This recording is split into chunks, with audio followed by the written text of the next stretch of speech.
Hello, everybody. Welcome to the show. Let's see, we have Debbie Sims and Monty in here right now. And as you guys can see, I have the lovely Susanna up here with me tonight.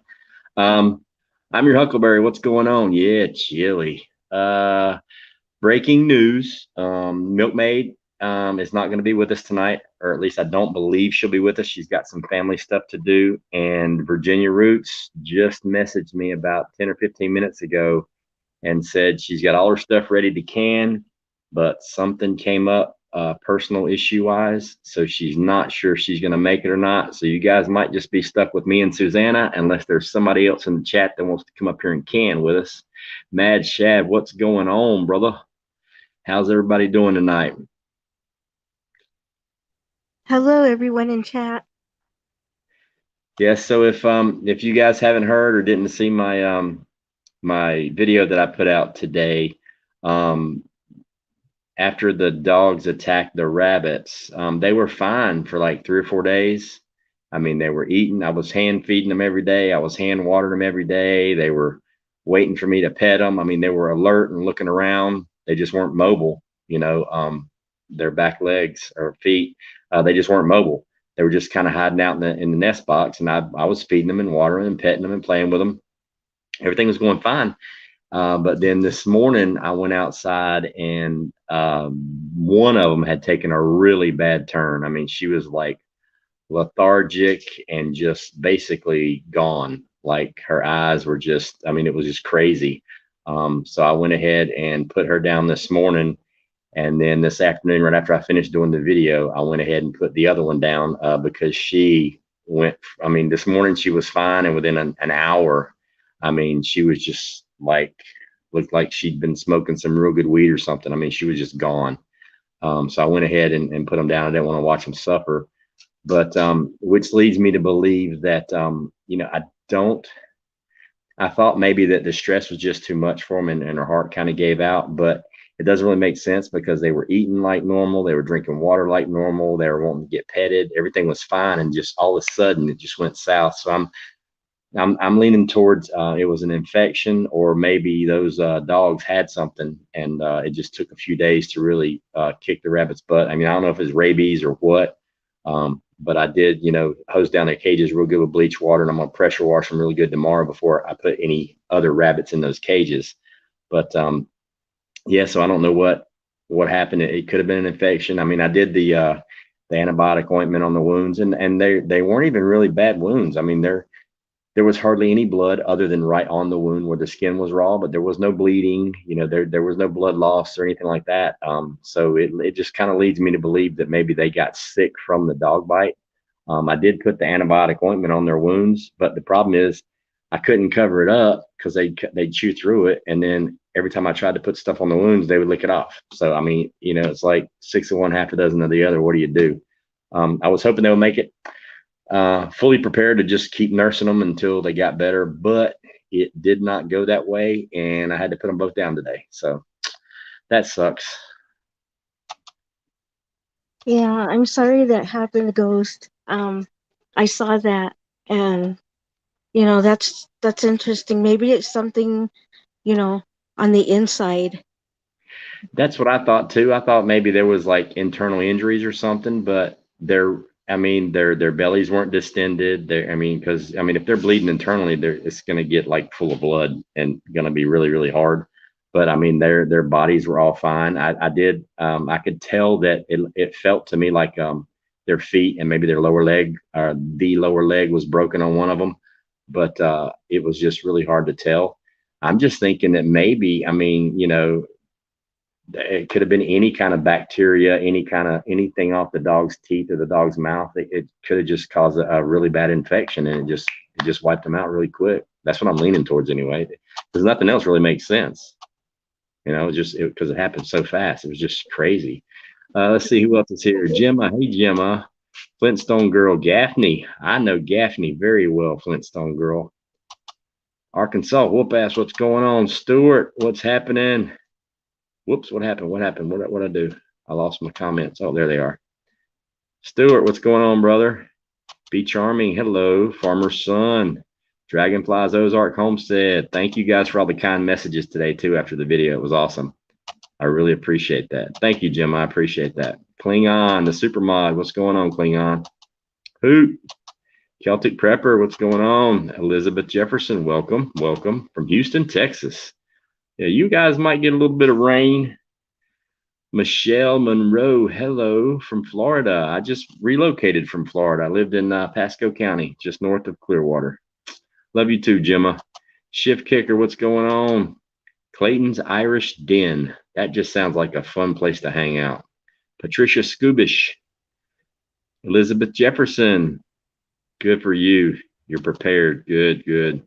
Yeah, man, this hurricane's looking bad. Dr. Herbalist, awesome. This hurricane's looking bad. It's definitely probably going to be at least a category 4, possibly a category 5. That is crazy. And I mean, if it goes any more east, it moved a little bit east in the last hour, more towards New Orleans. So it's going to be ugly. Yep. And on the anniversary, the 16-year anniversary to the day that Katrina hit. Wow, I didn't know that. That's interesting. Yeah. Tomorrow is the 16th anniversary of when Katrina hit. And Katrina made landfall as I think it came up to the shore as a Cat 4 and dropped to a 3 as soon as it hit or right before it hit, or it was a 5 and dropped to a 4. I think it was a 5 and dropped to a 4 right before it made landfall. But they're saying this one could easily be a category 5. So that's just nuts. Yeah. I'm glad I don't live down there. Yeah, that's one of the reasons why I left Florida, man. Them hurricanes are a pain in the ass. Hate them. Hate them. They just tear everything up. I mean, when they take the power down, it's down for weeks. It ain't like, just getting a thunderstorm and you lose a transformer. When them hurricanes take it down, they take down like everything. When I went through Irma a couple years back and they took down it took down everything for about 3 weeks. And we weren't even like in the direct path. Mm-hmm. So, yeah, okay, Farmer Son, yeah, Cat 3. Katrina was a Cat 4, and right before it made landfall, it dropped to a Cat 3. So it was like the very, very high end of Category 3.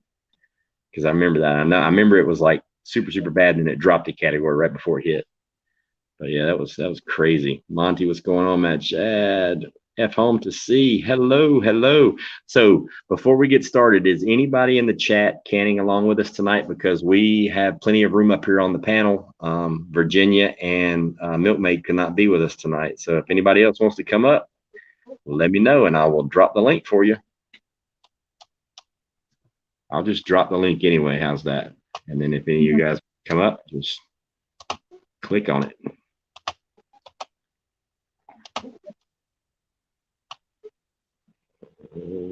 Let's see. Well, I'm excited, Ghost. What? I'm always excited to can. Yeah, me too. It's fun, isn't it? Especially when there's other people to can with you. Yeah, it's a whole lot better when there's other people that can with you. If you're just doing it by yourself, it gets like I guess the word's monotonous or repetitive. Or I'm sorry you don't feel well, Gemma. Get some sleep, get some rest. Thank you for popping in. Get better, Gemma. Michelle Monroe, you just been looking up canning chili, so this is perfect for you. Awesome. Yeah, chili's easy. I mean, canning anything's easy. You just prepare it and then you can it. I mean, it's not a whole lot of technical stuff to it. I mean, all you got to do is know your elevation and know your process time, depending on what size jar you're doing, and depending on what size jar you're doing and what type of food you're doing, and that's pretty much it. I mean, and then after that, it's just repetitive, repetitive, repetitive. So I am doing chili. Hey, Jeff Bear, and Susanna is doing spaghetti, and what else? Spaghetti sauce and stew. And stew, yeah, and stew. See, that's the cool thing about canning. Even though it's a canning live and it's entitled chili, just because everybody voted for chili. What I'm canning and what she's canning, it's essentially the same thing. It's the same amount of time. I mean, so you can literally can whatever you want, as long as you get the time right and your elevation for your pressure right. And it's just it's a really good way to put food away. Guardian, what's going on? So if you guys are ready, have you already started, Susanna? You got your stuff ready or what? I got my stuff ready. Awesome. I do. I got it ready. Jeff, I'm in Richmond County, brother. Actually, I'm right on the border of Richmond County and Scotland. Cool. Are you going to turn your camera on so we can watch, or are they just going to watch me today? They're gonna watch you today, Ghost. Gemma should come up. Gemma's sick. She's not feeling good. She's already in bed. Caribbean House, good evening. Robert Trull got hit by Hugo in Foothills of North Carolina, no power. Yeah, man. When them hurricanes take the power out, they take it out. So, yeah, Jeff, I'm not far from you at all. I think we talked about that earlier, didn't we? Didn't you? I think you sent me. Was it you that sent me an email? I could have swore it was. Yeah, but we're not too far apart. True American Loretta, hello. So does nobody in the chat want to can with us? I'm going to drop the link, because if Susanna and I got to go start filling jars and getting our canner right, that means there's like literally nobody going to be here to talk to you. So somebody at least needs to come up here and interact with the chat while we're doing this. So who wants to come up here and interact with the chat and talk to people? Who will it be? Who do you think should do it, Susanna? Oh, Gemma is going to come up. Okay. Thought she was going to bed. Hey, Gemma. Hey, Ghost. Hey, Susanna. How are you feeling, sweetheart? You didn't feel good. It's horrible. It's been a rough week. Well, I'm sorry to hear that. Well, thank you for coming up here and hanging out with us. Yeah, I thought I'd cheer myself up and come and say hey, at least show my face a little bit. Awesome. All right, guys. Well, I guess it's time for Susanna and I to get to work and fill up some jars. So Gemma's in charge since nobody else wants to come up here and hang out with us. So yep, I'll read the chat as I usually do. I'm good at that. I see. Yeah. So you guys, we're gonna get to it. You ready, Susanna? Yep, I'm ready. Al and Monte, be charming. We've already prepared the food. All we're gonna do is jar it up, clean the lids, put the lids and rings on. Are going to clean the rim of the jar with vinegar. Fill your canner with water, probably about 2 inches. Splash of vinegar in the water to keep the grease and everything from sticking to the jar, and it also helps with hard water stains on your jars. We'll put the lids, the rings on, finger tight, stick them in the canner, turn the heat on, and bring it up to pressure and start canning some food. So here we go. Okay. Thank you for coming up, Gemma. Welcome. I thought I'd cheer myself up and at least come up and support you guys. So at least come and chat, be sociable. Hey, True American Loretta. I don't want to mispronounce it, but hi. Hello, Elizabeth. Hello, Farmer's Son Prepping. Hello, Shift Kicker. How are you? What else am I missing? Hello, Yankee Watchdog. Sorry I missed you. Just said hello.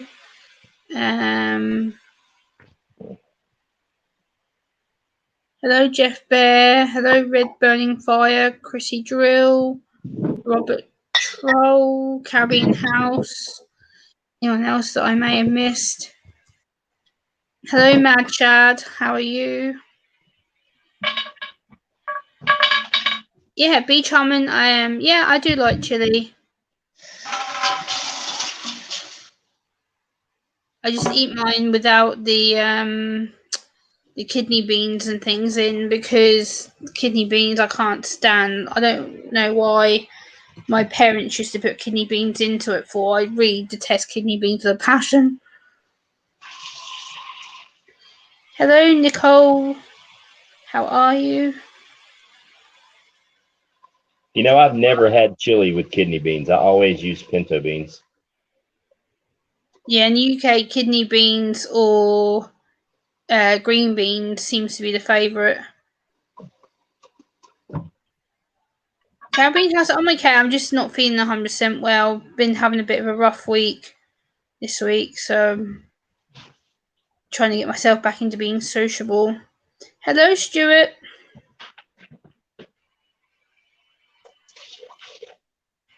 And I'm good at being Ghost's chat reader whilst he's busy doing things, so at least he doesn't have to focus on the chat and doing what he's trying to do. at the same time, it gives him a bit of a breather. So, hello, Sheila. Like if I was to do chili now, I would definitely cook it with green beans in for sure. I prefer green beans to kidney beans.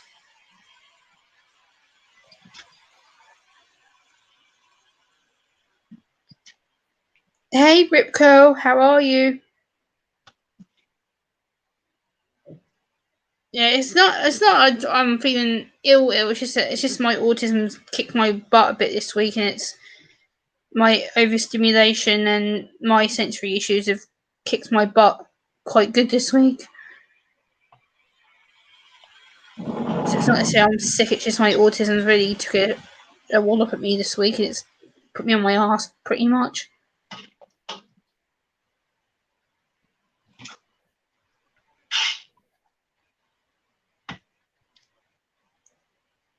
Who else have we got in here? Make sure I haven't missed anybody. Hello, Cherish Hamilton. Thing on Jimmy Grace. Are kidneys used in English breakfast beans? Not that I'm aware of. No. Kidney beans are a completely separate food. Kidney beans are used in like what we call our main savoury meals, so things like chili, lasagna, salads, things like that. So as far as I'm aware, no, they're not used in an English breakfast. As far as I know.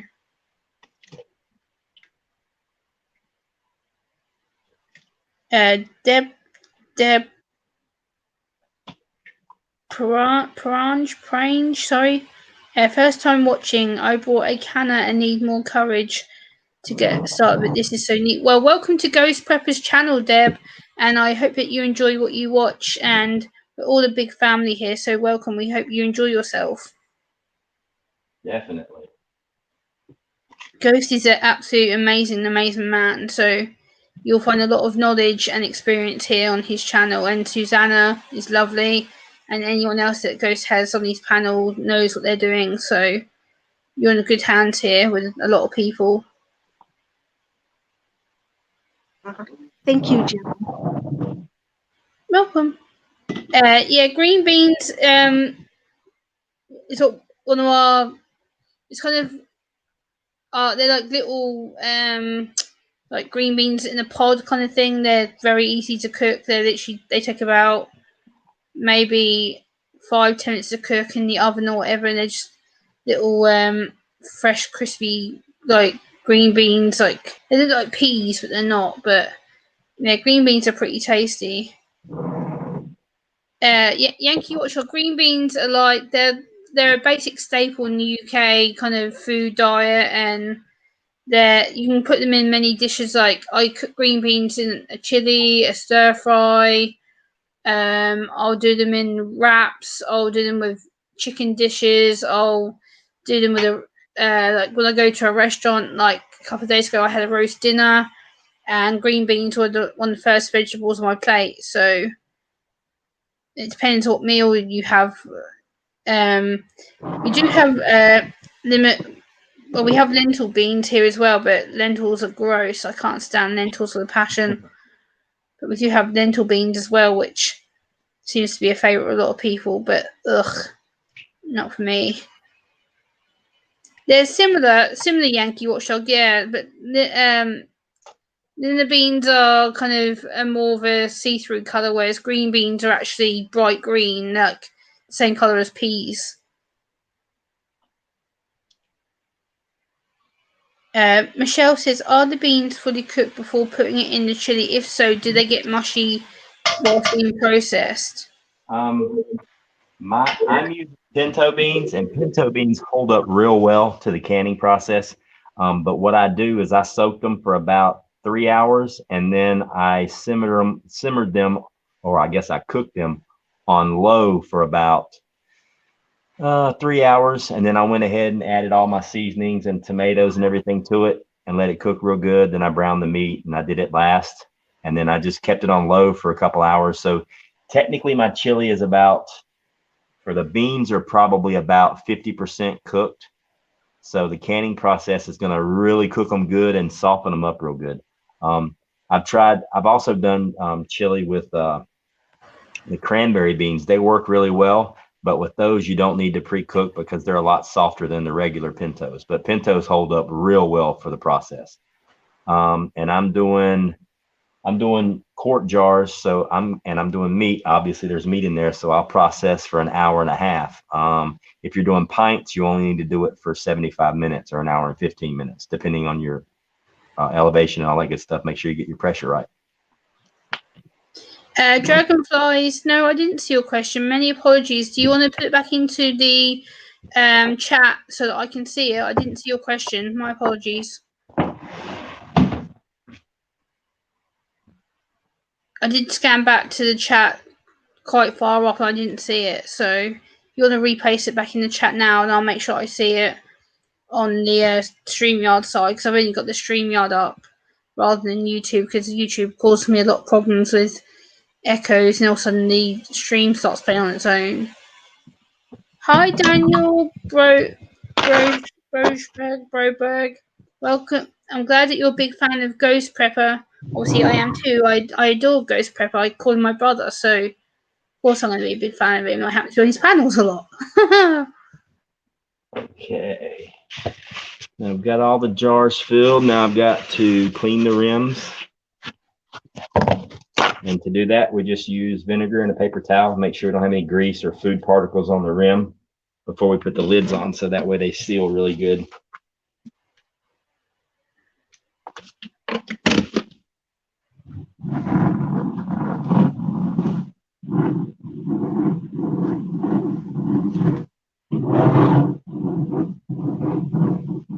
Hey Northern Girl Hobbies. Northern Girl's in here. Yep. What? She says, what to pop in and say hello and happy canning. Well, thank you, Northern Girl.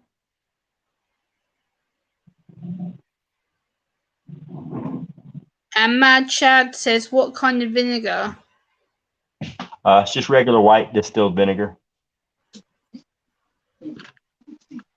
Hello, everybody coming in chat.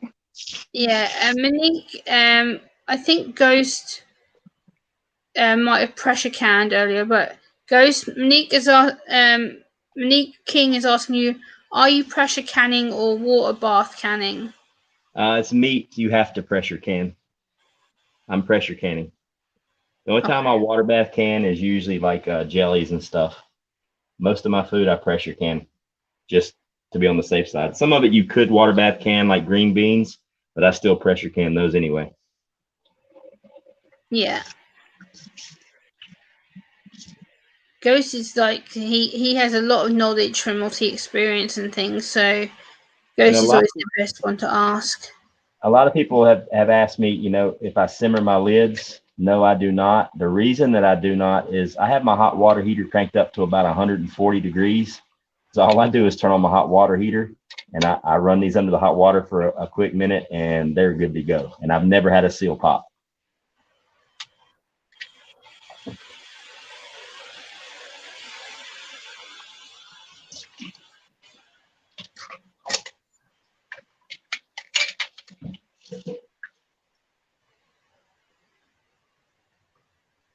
You're welcome, Mad Chad.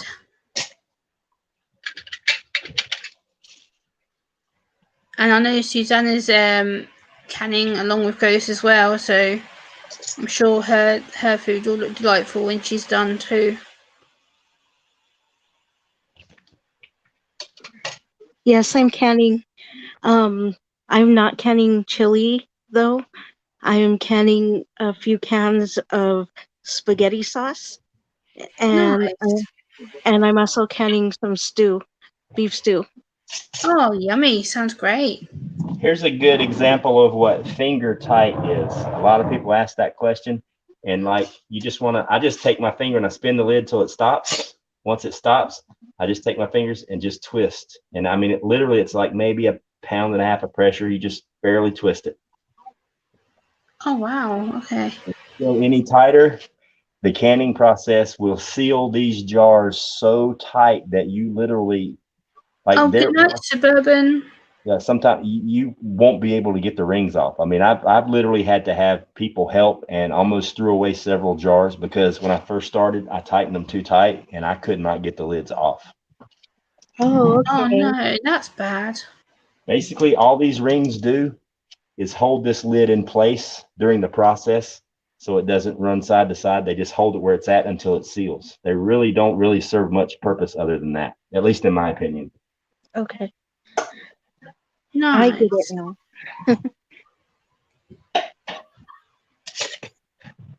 Hello, Dusty. Good evening to you. Dusty in here? Yep. Dusty Data. What's up, brother? Hey, Sherry. Hey, Stanley. Stanley. Anyone else that I missed? Don't think so. Caribbean House is in here. Red Burning Fires. Hello. Good to see you. Stanley. Hello. Be Charming. Yep, I think I got everybody.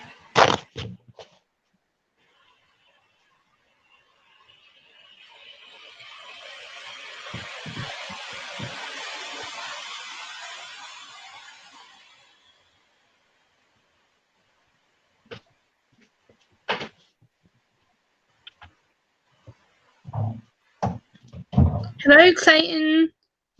Good to see you, my friend. Welcome to Ghost Prepper's channel, Clayton. I don't think you've been here before, but it's good to see you, buddy. Thanks for coming on over.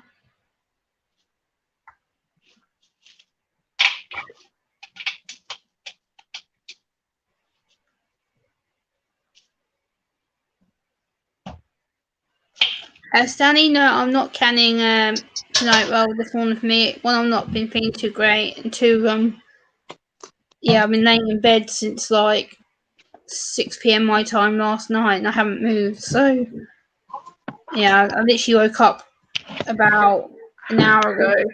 I've literally been flat out asleep. Okay, what all did I miss?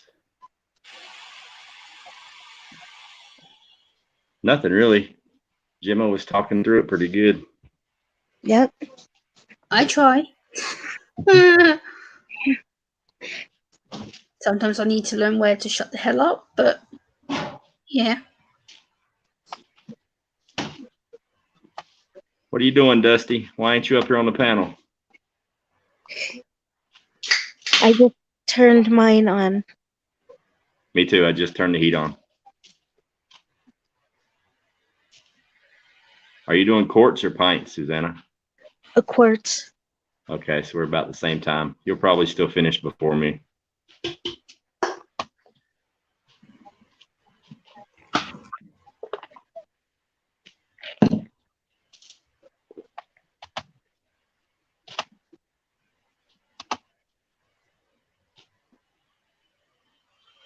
Sheila says to you, Ghost, did you mention to Dusty about making the video clips of Dangerous laugh out loud?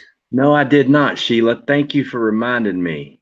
Awesome. Yeah, Dusty, I was gonna tell you that the next time you do a video clip, I have a really good idea for you. And take Dangerous Freedom and do him as number one was that little green dude from Lord of the Rings that was chasing after the ring and he was going, my precious.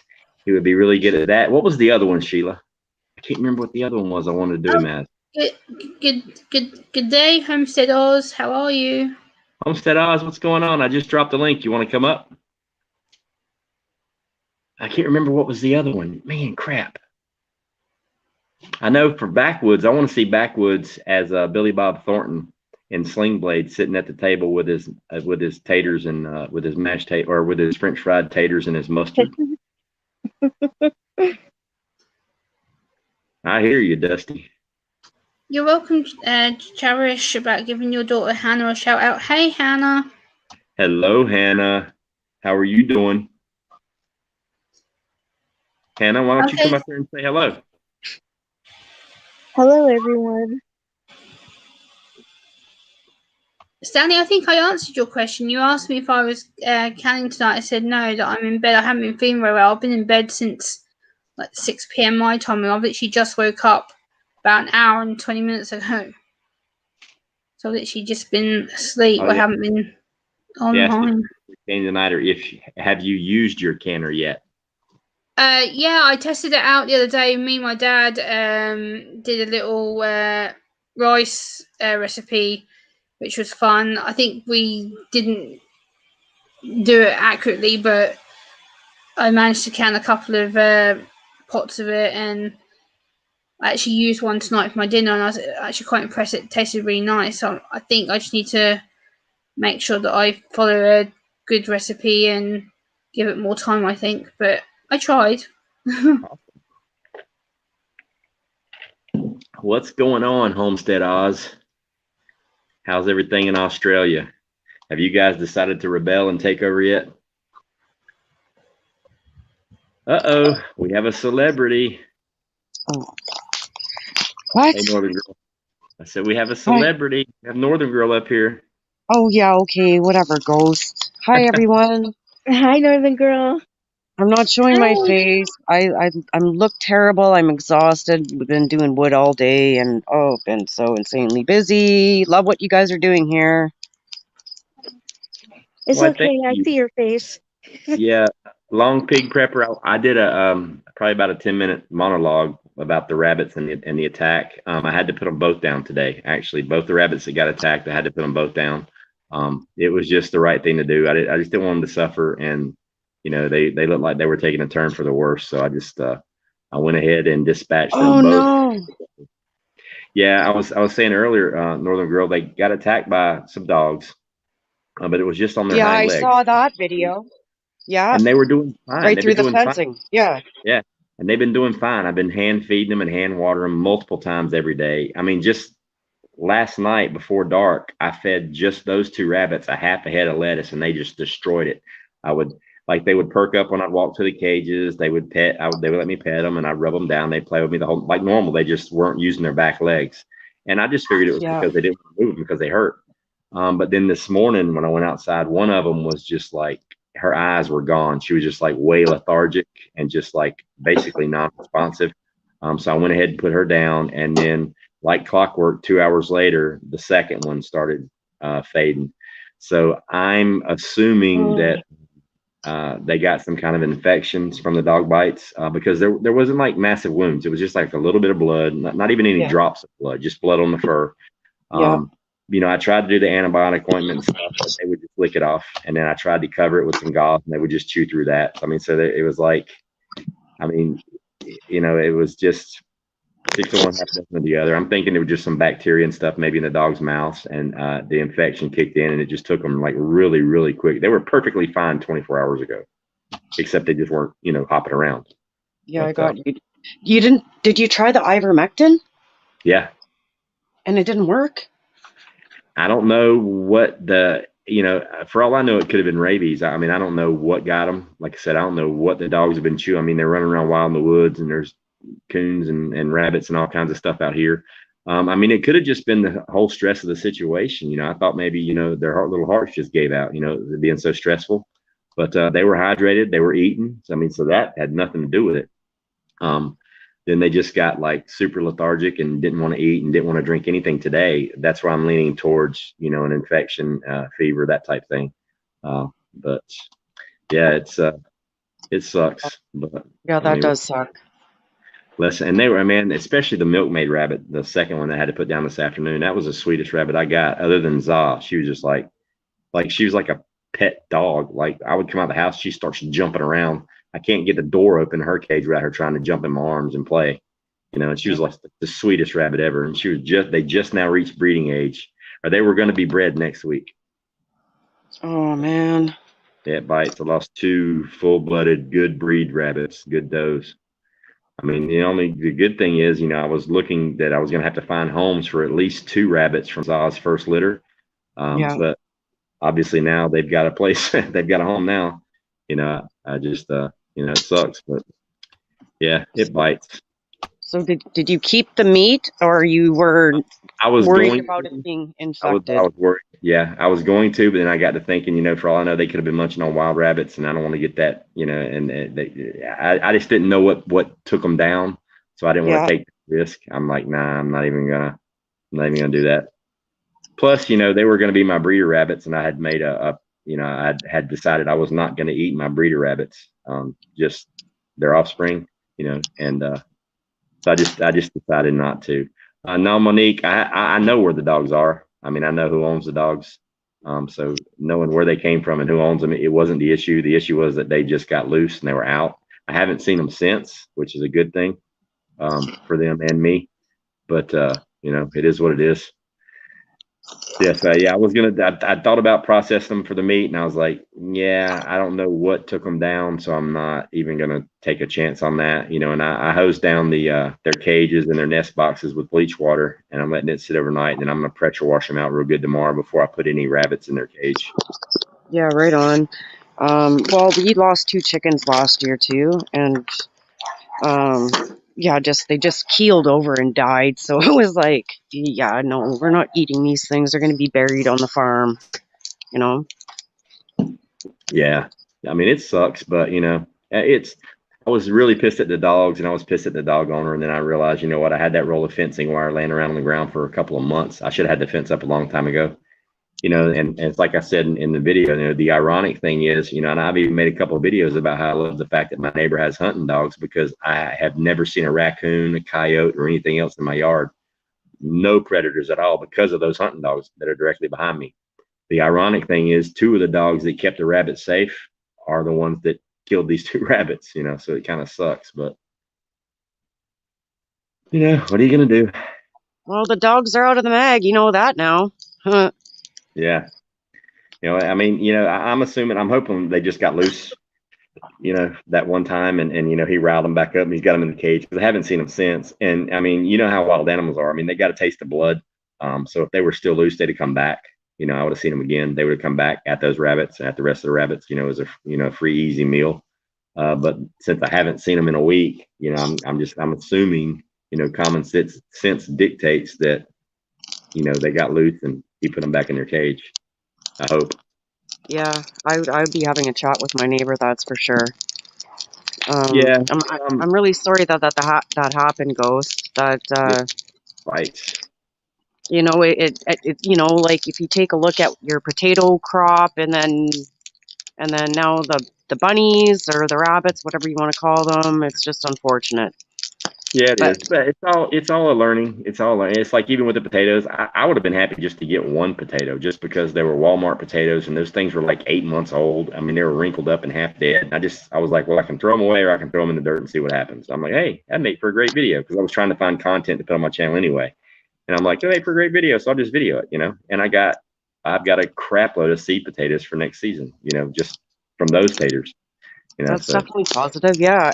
I actually I went in my raised bed the other day, and I'm like, oh, okay, I'm gonna do my potatoes, and I actually didn't do too bad, but I still have to check the planters.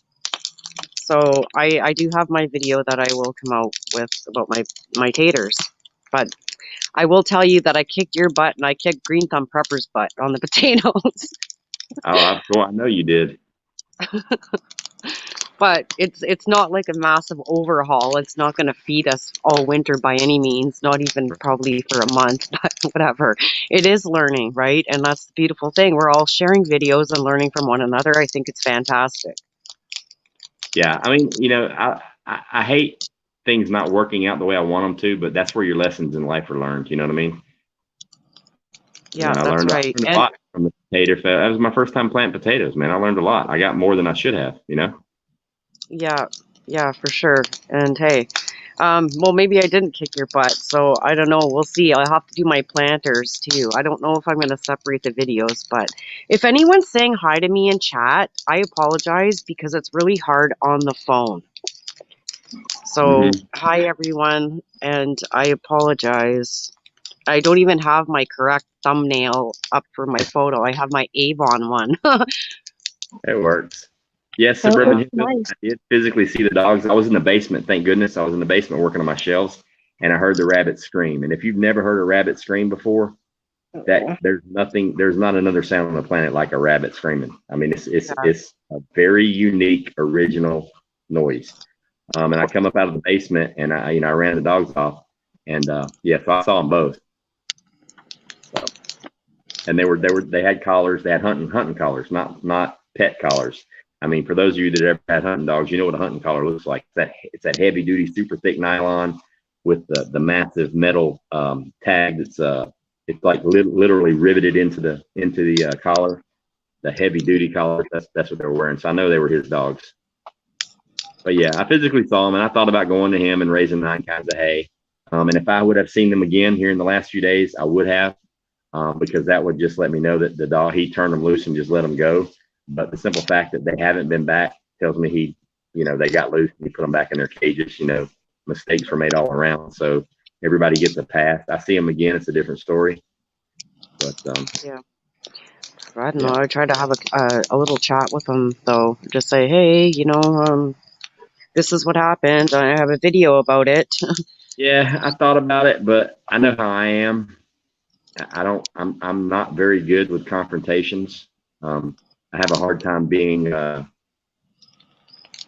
not angry if if I've been wrong. Like, obviously I'm the one that took the nut punch with this ordeal. So I would be aggressive to begin with. And the last thing I want to do is have cops out here and catch a charge. And I'm just like, you know what, I'm going to play. Bottom line, I should have had the fence up. If I'd had the fence up 3 months ago, like I planned on doing, we wouldn't be having this conversation. And that's the root of the problem right there. I don't care how many dogs were loose. If I'd had the fence up, I wouldn't have had this issue. So I'm going to take the heat on this one. Okay, yeah, I get it, but still, I mean, what if those were kids that those dogs attacked? Oh, I know, right? And I'm coming at it from my perspective because I was attacked by a German Shepherd a number of years ago, and that's what caused my PTSD. Yeah. You know what I mean? These are these were, and they weren't big dogs. I mean, they were the size of beagles, but they had terrier bodies. They were solid black. I mean, they were literally, they looked like squirrel and rabbit dogs. There's some kind of I don't know, maybe a European specific hunting dog for like probably raccoon. I'm figuring, because as aggressive as they were with the rabbits, I'm figuring probably raccoons, possibly like that. Yeah, just like a retrieval dog. They were small. They were maybe 30 pounds, 25, 30 pounds. Like Stitch Berry size? Like the size of my dog? They were the size of beagles. Like, I mean, they were probably from ground to the top of their head, maybe 18 inches. Wow. Yeah, they were. I've never seen that breed. Yeah, it could have, like, they had a body type of a Jack Russell, but bigger. Okay. It's probably twice the size of a normal Jack. Jack Russells can be nasty little things, man. Oh yeah, yeah. They were solid black, curved tail, and they were the size of a Jack, and fast. These things were fast.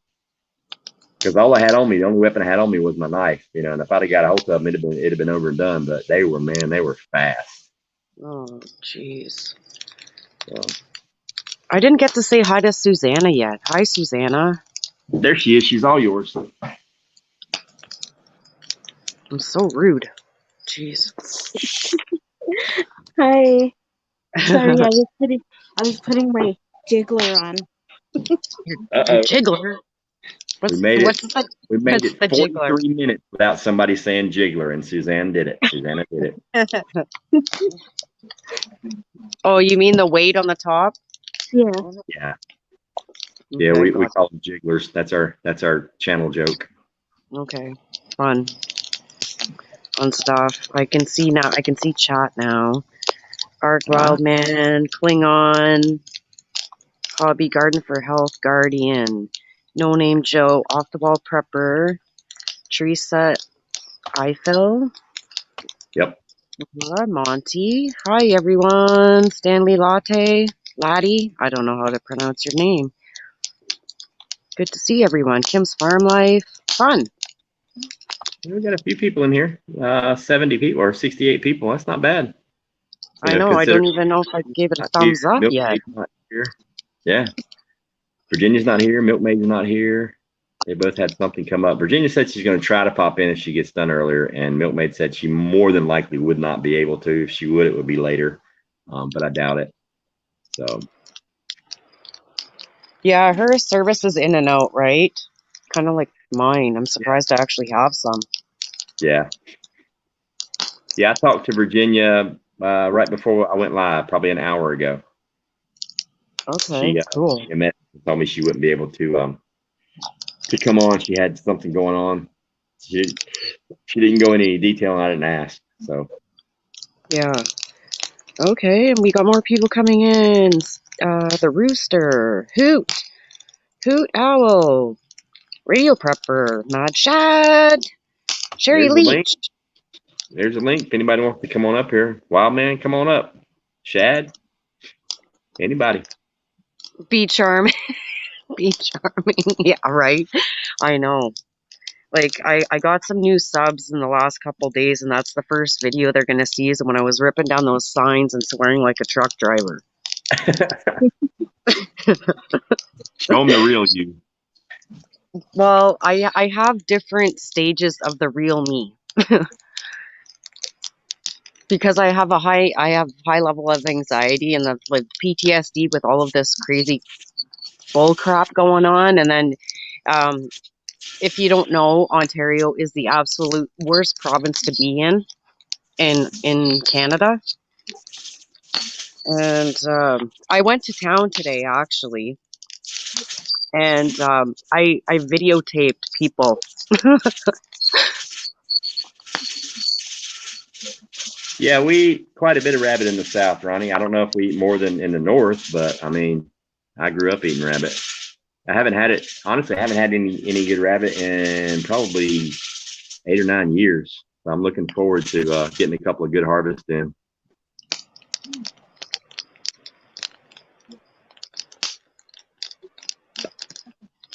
Yeah, I hope everybody paid attention to the people on TV when they said leave and get out of the way. I hope you left and got out of the way. If you didn't and you're on the beach in Louisiana, you're done. I mean, that's just stupid. That makes no sense to me. That's a scary thing. It's a scary thing to have to leave your home, right? The thoughts of it all. So, like, I know, like here we don't have all those issues, but like we still need more plants because our government is, you know, very sparkly and fantastic. Yeah, yeah, sparkly and fantastic. That was my exact sentiment. You took the words right out of my mouth. Yeah, well, or maybe it was right out of the other end. It was one of the ends, the mouth or the other one. It was one of them. Yeah, that's right. Oh man, it's just I've been so pissed off about this stuff over the last 3 or 4 days. I have literally probably recorded 2 hours worth of video rambles and rants about this, and then after I rewatched them, I'm like, yeah, that'll get my channel shut down. I can't put that up there. You know, I've literally recorded a couple of hours worth of content that I've been like, yeah, I better not put that up there. Yeah, and sometimes I just go and do it. Like I did that one live stream. I don't know if you ever caught that one where I was at that freedom rally. I part of it. I caught part of it. And I went off the rails last week on a live stream, and it's still monetized, which blows my mind. Wow. Yeah, I got a warning for that one. Did you? Yeah, what I did, I still had time to download it once I got home, and then I put it to BitChute.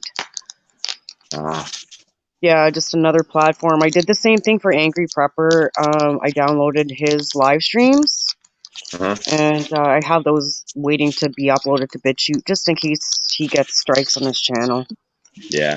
Hopefully he doesn't get any strikes until he's supposed to be, he'll be on this show, or actually he'll be on Prepper Summit September the 2nd, I believe. I think it's right on. 2nd. I have to double check. Him and Gray Man are going to be on. Awesome.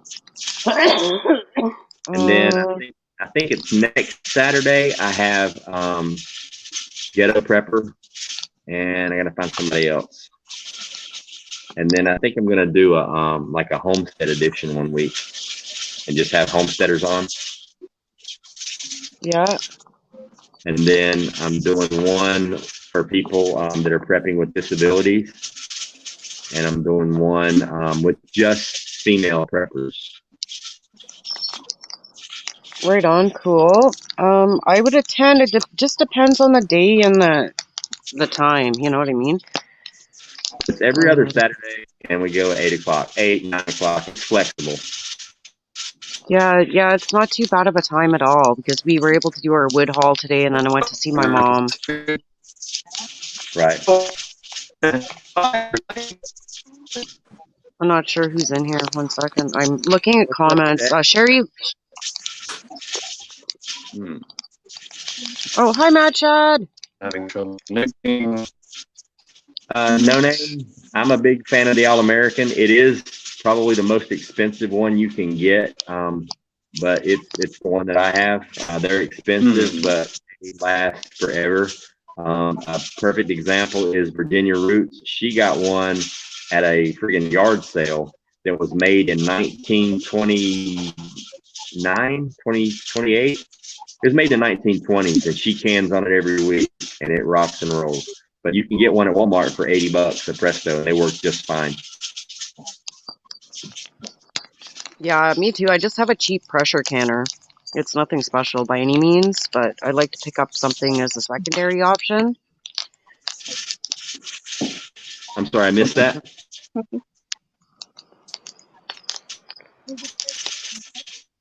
Hey, Angela.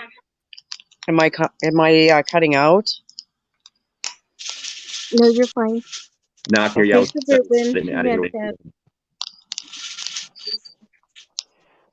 I just have to address a comment in chat. Sherry Leach, did you guys put an offer in on that property? Sherry, I have not heard yet back from the realtor.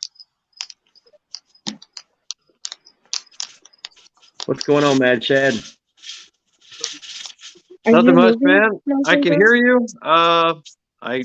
My video is freezing up, but I just wanted to show you what I got here. Uh-oh, hang on. Nice.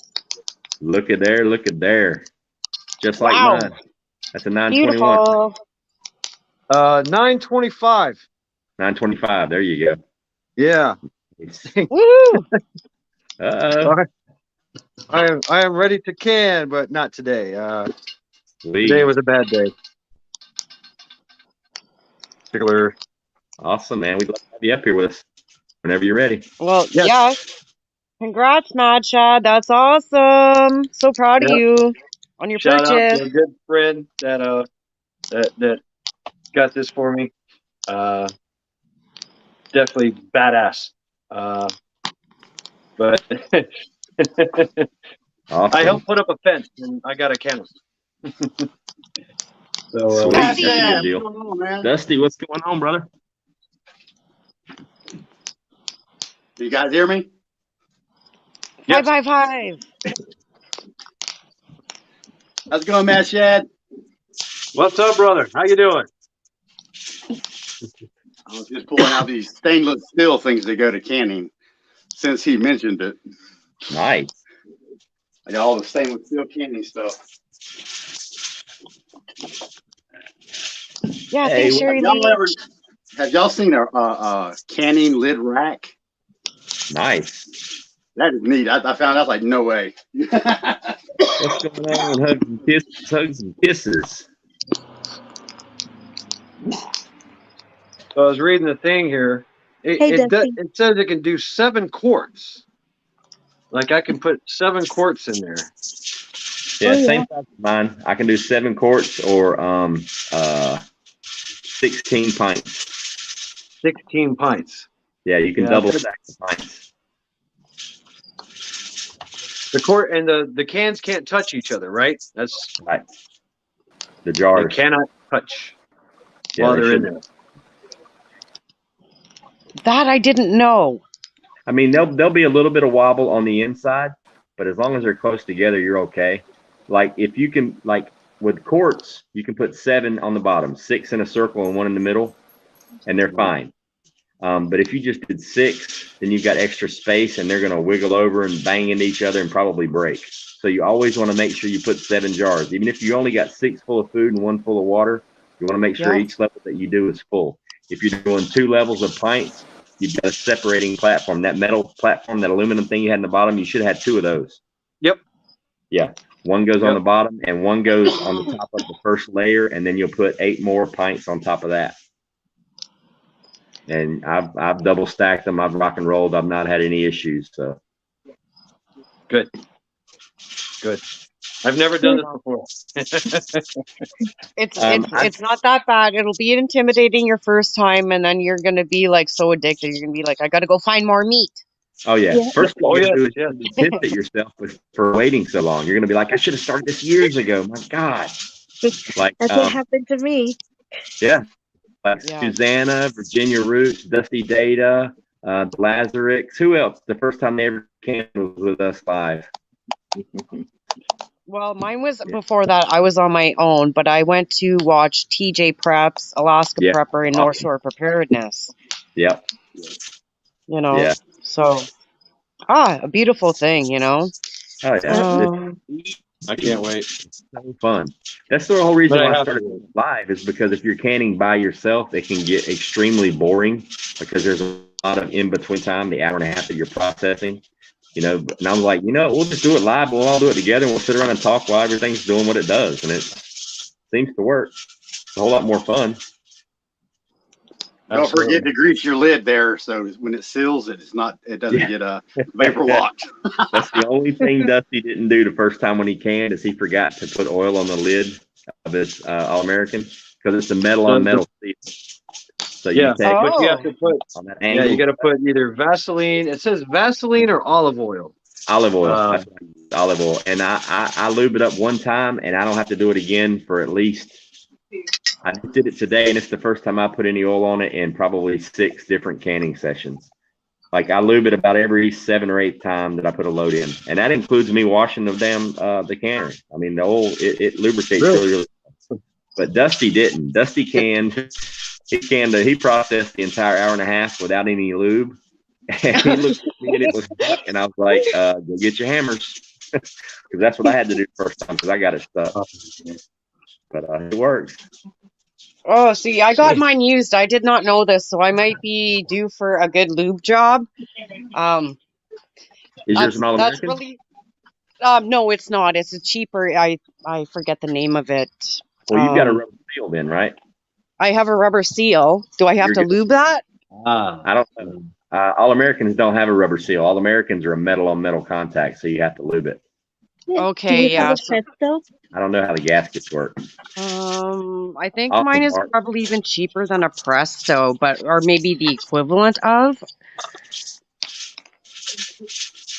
I have a funny story. So I have what is it called? The Power Quick Pot. It's another way that I can do like veggie pressure canning. And one day, like a week ago, I completely forgot to put water in the thing, and I pressure canned, and it was just like dry heat. Yeah, one time I literally it was when I first started, and I had like 30 or 40 pounds of chicken. I literally canned for like 32 hours straight. I don't know how many loads I did. It was like 9, 10, 12 loads of stuff I was doing. And I was like falling asleep, and I actually passed out like right towards the end of the canning. And thank goodness I put extra water in there, put it that way. I freaked out, and I turned it off, and I didn't hear it beeping, and I still had about a half an inch of water in the bottom, but that water is important. Yeah, no kidding. Oh man, that's funny. Yeah, Mark Bottoms, it's kind of like the Instapot, but it's bigger. Oh man, that's too funny. Too funny, like stories that we have, right? Hi, Bioxo. Hugs and kisses. What's going on? Now, Matt Shad, I got a 930 All-American.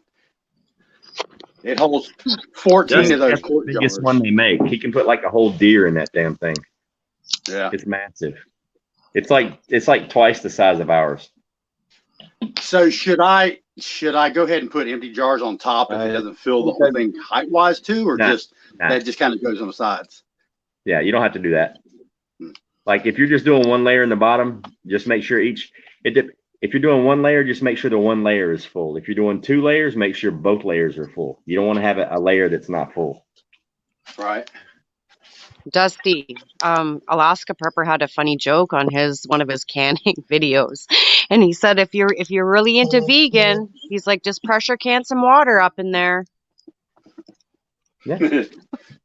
I know Jess pressure cans water. Now it's sterilized water, but she does it with gauze inside. So now you've got sterilized gauze, which is That's like cool, a really yeah. good idea if you've got extra jars. I mean, as far as your medical stuff goes. Yeah, extra jars and lids. Yeah. I mean, my jars and lids are, if I see an empty jar and I've got lids, it just drives me nuts. I have to put something in there and can it. I just don't like seeing empty jars. Oh yeah, that's what I noticed about me too. Is I didn't like canning the empty jars like that, so I realized I have to put something in the other jars. I mean, like if you're doing any kind of meat and you've only got enough for like 4 jars and you can hold 7, just, put some beans in the other 3 and you're good. Right. I have yet to do beans. I really like the way the beans come out. Okay, cool. Yeah, I'll have to do beans very soon. I'm thinking that I want to do them with some of my homemade tomato sauce. Nice. And then maybe even like mix them up with the sweet stuff like molasses. Yeah, I do. I got real creative with my, because I love pintos and I love cranberry beans. But I'll take like a smoked sausage and I'll cut it up into slices and I'll put it in the jar with the pintos and I'll can it. So I mean, it's basically a meal. It's almost like pork and beans and weenies, but it's pintos and sausage. It's delicious over rice. It's awesome. Oh yeah, that would be awesome. Now, do you find that you have a hard time doing really super greasy foods? No, not really. I mean, we did hamburger meat. It wasn't that big of an issue. I mean, as long as the top of your jar's really super clean when you put the lid on, and you can avoid, siphoning where you're not getting a whole lot of grease in the water in the canner. In that case, make sure you've got vinegar in the water. It helps a lot to get the grease off the jars, because the last thing you want to do is can a bunch of food and have grease on the outside of the jars.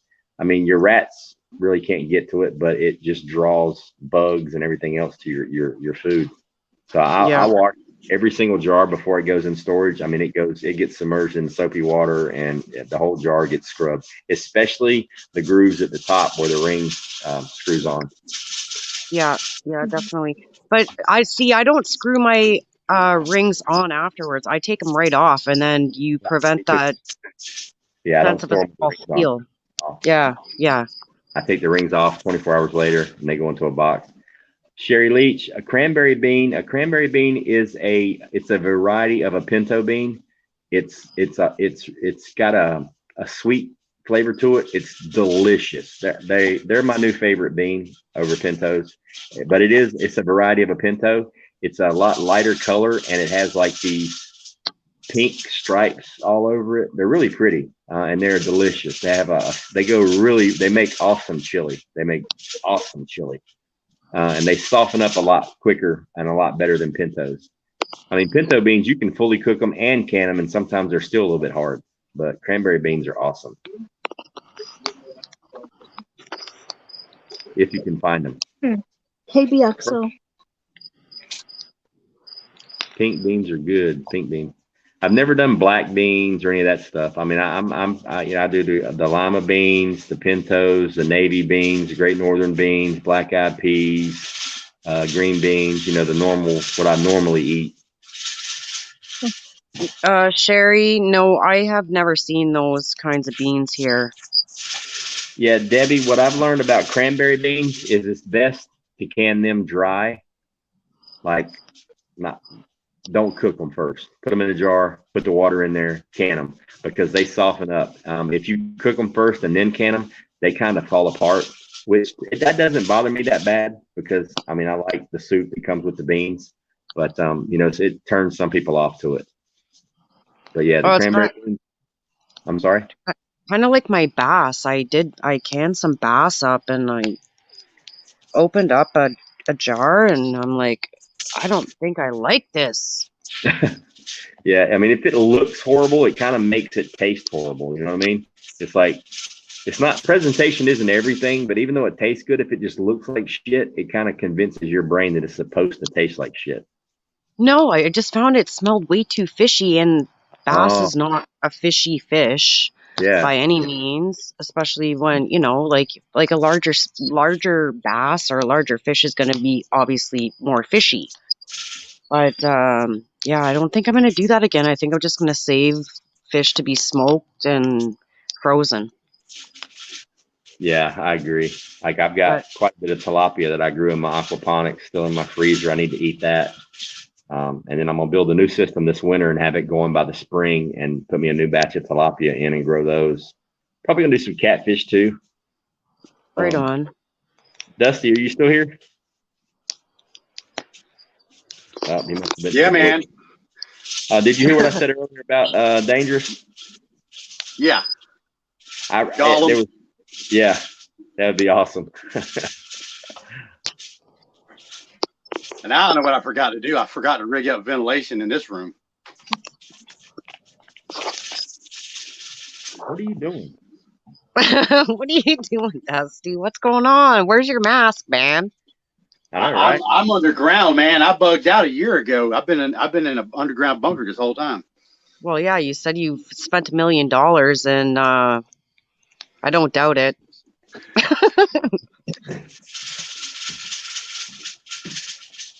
So I figured, you know, I was going to make a video talking about we're living in the shift. It's just not what everybody predicted is. Everybody falling down dead all at once. Yeah, no, the zombie juice is going to kick in soon. That's my thoughts. That's just my thoughts, folks. Don't judge me. I had 7 family members test positive within the last 5 days. Danny went to school with a little girl that just passed away. Oh no. Wow. She also had another underlying condition that was something that's hereditary. It was an underlying condition. But she just talked to her the other day at the grocery store, and then today she died this morning. Wow. And I'm not seeing any difference in the vax versus the unV'd. I mean, I can't tell a difference in who gets it and who doesn't. But, you know, whatever. Not so remote Alaska. What's going on? I'm not so remote.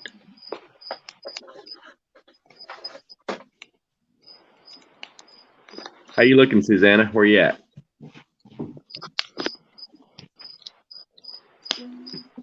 I'm doing good. I'm in like an hour and 10 minutes. Yeah, just maintaining pressure.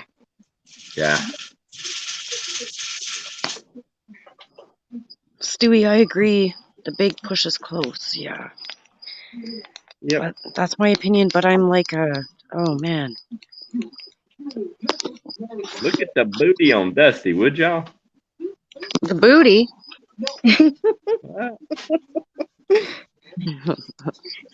I forgot to put y'all on mute. I bet you Dusty. I bet you Dusty was like a male stripper in a prior life. What's up, Brian?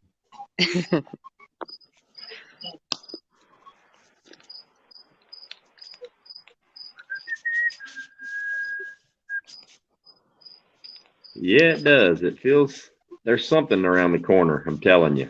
I've been telling everybody, November, maybe the 1st of December, the other shoe is going to drop. I mean, what better to bring on a disaster than during the wintertime? Well, yeah, of course. We're getting another big, giant ocean thing coming over our heads. Yep. And I think it's going to happen sooner here in Canada because it's already happening in Australia. So, yep. I mean, what better time to shut down the fuel and the heating oil pipeline than November if you really want to bring people to their knees? That would be ugly. You know how, and I was riding around today and I wish I had my phone with me. I could have done a video, but you remember like back in what was it, 08, 09 when the economy crashed and the government had to do the bailouts? Who did they bail out? The auto industry. All the car dealerships. They bailed out the auto industry. And, you know, in America, I mean, literally America runs on cars. Everybody's got to have a brand new car every 2 years and a nicer car than the Joneses. And it's got to, you know, have this huge engine and be all this fancy super duper car. We're all about cars in America. That is the economy in America, legitimately. But, I mean, and if you don't believe it, that's who they bailed out, was the car industry to stimulate the economy, and it worked.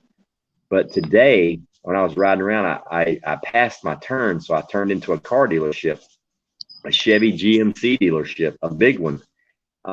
And I pulled into the car lot to turn around, and I drove, instead of turning around, I just drove through the car lot from one end to the other. And I was like, whoa, this is weird. And I said, wait a minute, let me go check another car lot. So I went to the Nissan dealership and the Ford dealership and drove through the lots, and it was the same thing. I promise you, I didn't count, but just off the top of my head, there were more employee cars in the parking lot than there were new cars on the lot. And these weren't same thing cars. here.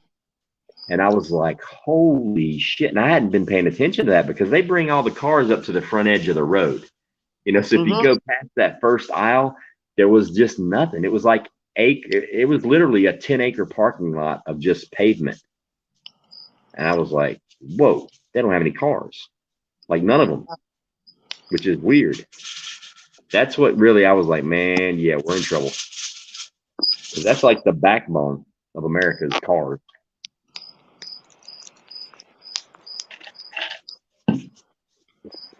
Yeah, a lot of weird stuff going on. Like, I would recommend, if you have a vehicle right now, prep extra car parts, because you know what, they're really hard to find. Yeah. And tires and fuels. Obviously, your oil and your filters and stuff. I'm having a hard time finding my parts for my lawnmower, like an air filter and fuel filters. Yeah. They're prioritizing food and perishables over stuff like that in the containers. And that's what the real issue is the containers. I mean, the stuff's there. It's just getting the containers. And now the container companies are charging 4, 5, sometimes 10 times as much to use the containers. It's crazy. Yeah, another thing too, like we heat with wood, right? So chainsaw blades, your files, and Blades, your filters. blade oil and your gas. Yeah, your mixed gas. Because like just we're seeing so many weird shortages here, and you know what? Like, we're not rich people by any means, but I'm really fortunate that we don't have a mortgage. That's all I'm gonna say. You know, where we can afford extra preps like every week or every 2 weeks for what we need.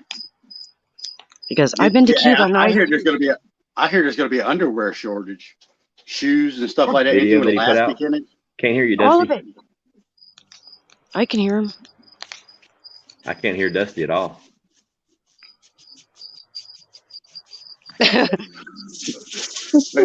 Got to do the baseball code. Yeah.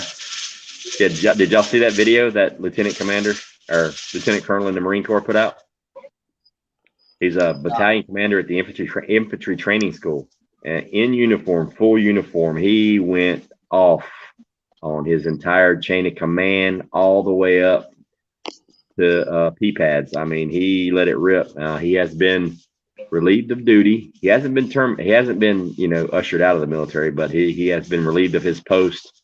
So it's okay, yeah. It takes a 17-year career down the shitter, and he knew it was going down the shitter when he did the video. He even said it at the beginning that you know, risking it all to speak the truth and speak his mind. Right. I saw that. There were a few that I had seen on Instagram, I think it was. Yeah, he said he wasn't going to post anything else on social media until after he was out of the Marine Corps. And I'm pretty sure he's just going to let loose after that. It depends on if they offer him his retirement, let him retire early, or if they just move him around.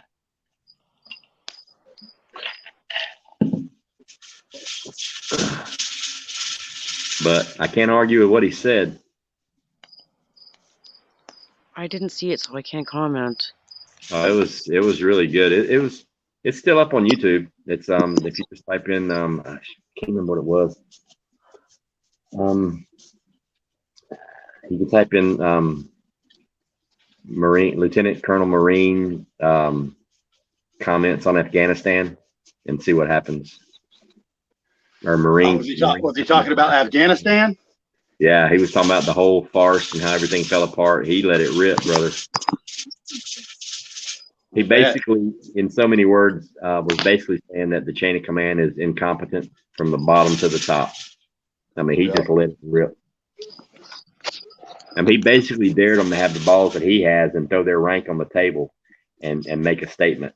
I mean, he pretty much called them to the carpet. Yeah, I mean, you and I could sit here and say we could have drew a line, set soldiers out there, and tell everybody come this way. It's American. Show us what you need to show us to get on the planes. Get out of here. Yeah. And stood guard basically in front of the hillbillies. Oh yeah, it was ridiculous. It was logistically, it was just the dumbest thing in the world to do. I mean, from a military standpoint, I can't believe, and I'm gonna have to agree with him. I can't believe the chain of command would even agree to those orders to do that. I mean, that's infantry 101, man. You don't just stand on top of a car to do crowd control in the middle, out and wide open. I mean, with your jollies just swinging in the wind, waiting to get taken out. That's just stupid. Yes, Debbie, they are.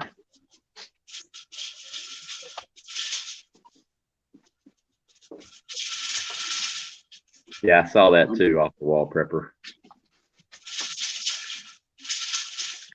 The thing about that video off the wall that got me is if you look at the windows were obviously that, yeah, they weren't windows.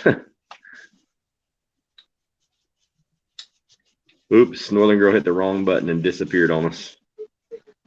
You know, not to call him out, but I was watching some of Canadian Preppers videos today. Yeah. And he did one a while back. It says stuff you don't need. And it was every single thing I've got in this box right here. Everything you don't need, like the grappling hook, the same damn grappling hook.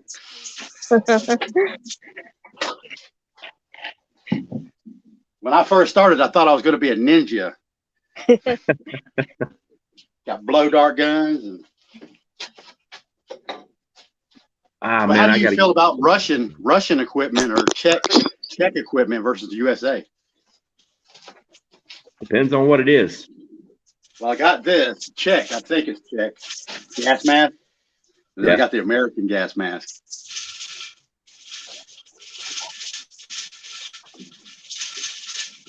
But I guarantee you, nobody's been talking about it. You got to shave your beard and mustache off to wear those. Laura says, hey, Northern Girl, Laura says the Marine video was posted on Warm Uganda channel. Yeah. Warm Uganda. That name just makes me want to go check that channel out. Okay, Ghost, did you see the Bronson Broad that said if martial law declared and we didn't follow orders, we're now the enemy? I didn't see the video. I heard about it. And let me tell you something. I hope when she shows her ass, I hope my street's the first one she turns down. Okay.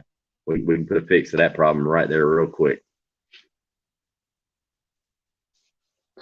You know, and here's the thing: if they're going to marshal out a battalion commander over his comments about how inept the chain of command is, and he's correct, then this stupid B word could be the C word. She definitely needs to be hauled onto the carpet and sent home because she's an idiot.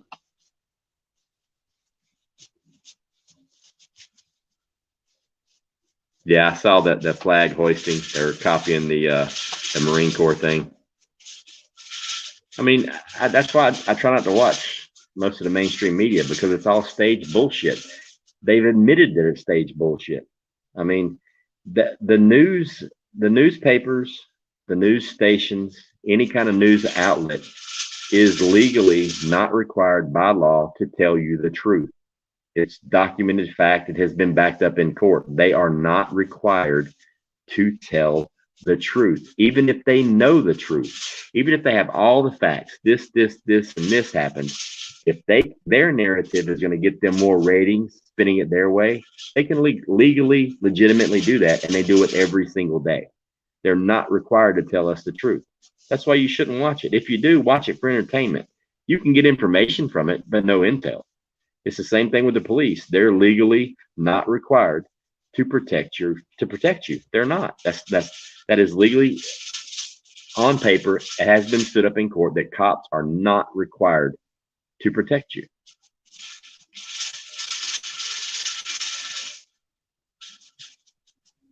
Heck no, they need to be calling us to protect them. I know, right? Well, yeah, maybe for you guys in the States, right? I don't know. I can outgun them right now. Oh, I know you could, Dusty. I have no doubt in my mind. There's a reason why we are our own first line of defense.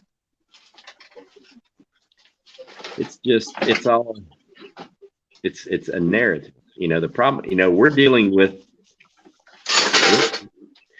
we're reading the stuff in the margins of the book. We're not getting the meat of this sandwich. You know what I mean? Right now we're chewing on the tomatoes and the lettuce, licking the mayonnaise off the bread, stuff like that. We haven't got to the meat of the sandwich yet. Something big is coming. I'm telling you.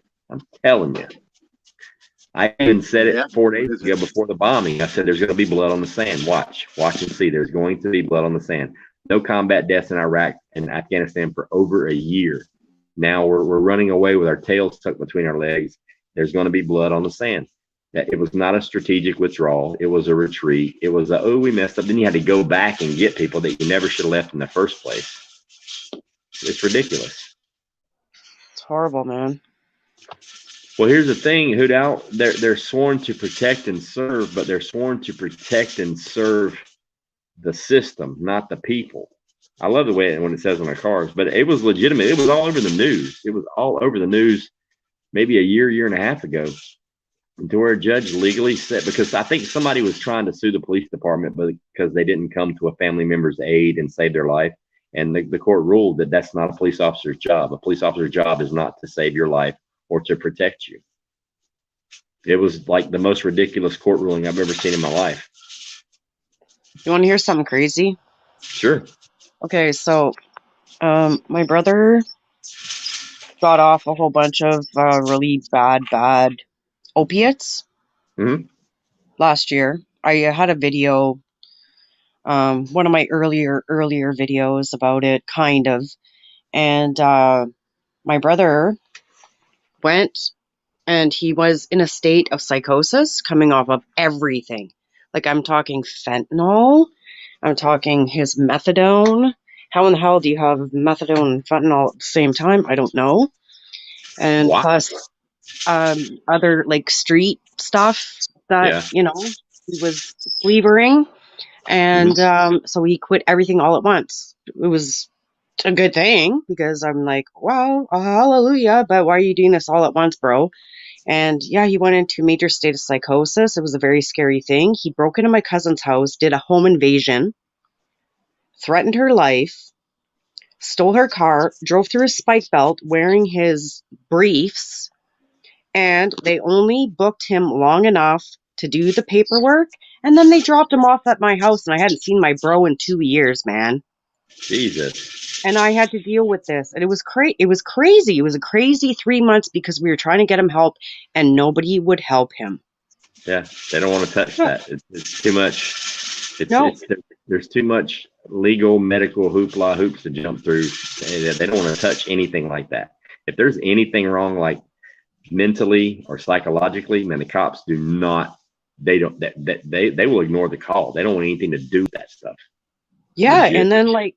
And then so Ghost, like, get this, like, so he was like, I let him spend the day here. I'm like, bro, I'll make you breakfast. do this stuff, but he was going crazy, and he's like, I'm Jesus and all this stuff. It was crazy because he's on this crazy ass, it's called the Purple H. We'll just call it that, okay?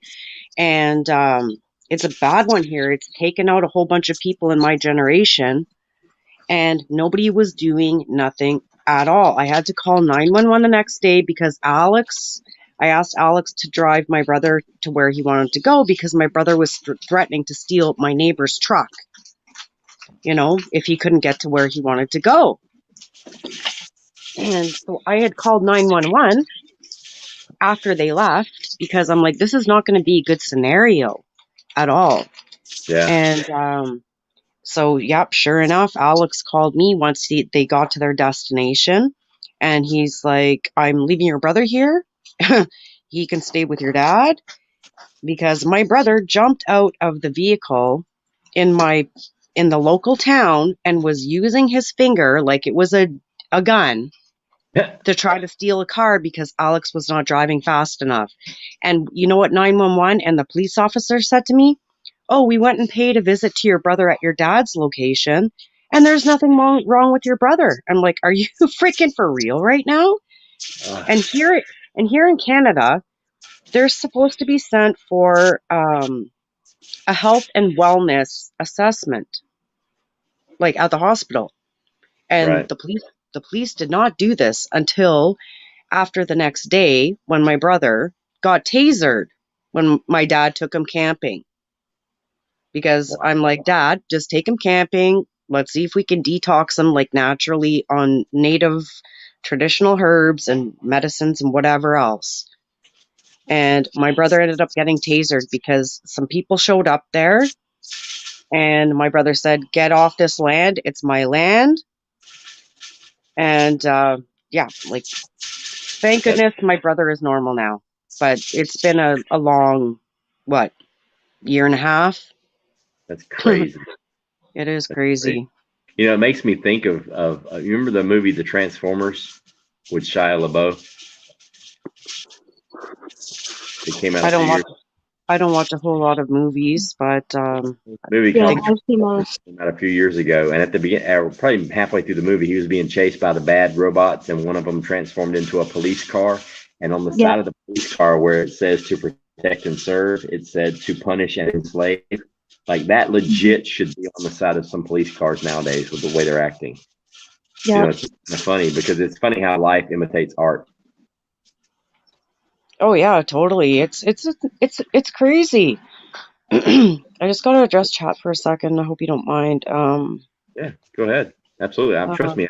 I got stories really similar to that, and almost an identical situation, and a story similar to that in a situation where it was a person I was dating at the time, and it was nuts. I mean, she went bonkers on me, and I mean, I'm 6'2", I weigh 240. You know, she's like, 5'2", maybe 115 pounds, and she went complete ape shit because of the stuff she was on, and was swinging and kicking and trying to kill me.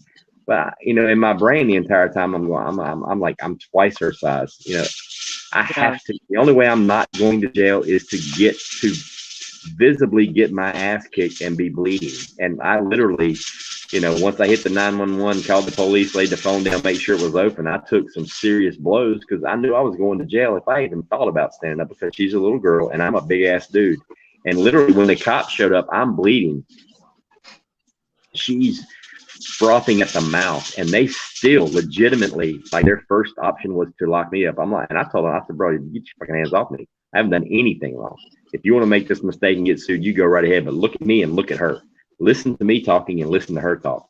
Listen to my language. Listen to me speaking. I'm not drunk. I'm not under influence of drugs of any kind. Go talk to her before you put me in cuffs. Because once you put them cuffs on me, it's all uphill from there. It's gonna get bad.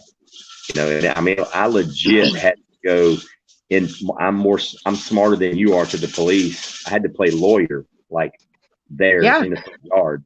And then they were like, okay, yeah, this guy knows what he's talking about. Let's take her to jail. And they did the whole 72-hour Baker Act thing where they lock her up for 72 hours. Then they brought her back to my house. I'm like, what the hell's wrong with you? Wow. Yeah, because she has no They're all fixed across. I had to address, get a right? drug test, whole 9 yards. Yeah, but they were going to arrest me because, Yeah. and that's the thing. I'm a guy. I'm a big dude. She was a little girl. I'm automatically the bad guy. Like automatically the bad guy. I was literally like I needed stitches. I got 7 stitches that night, and that was just like one of the wounds. And they were going to take me to jail. And she was I never once raised my hand to her. Never, not Well, once. It was there's like yeah. 18 minutes of swinging and throwing. And I mean, I was bruised up, cut up. I had 7 stitches because of that night. And they were still going to take me to jail. She was perfectly fine. That's crazy, That's Ghost. it's like people, they prejudge the situation before they even get there. You know, it's like I worked in a nightclub for many, many years. That's all I've ever done was the stuff in the Army. I was a firefighter for a while, and then I worked private security for a long time. And I ended up working in different bars and nightclubs. I've worked for movie stars. I could throw names out here that would blow your mind of people that I've been bodyguards for.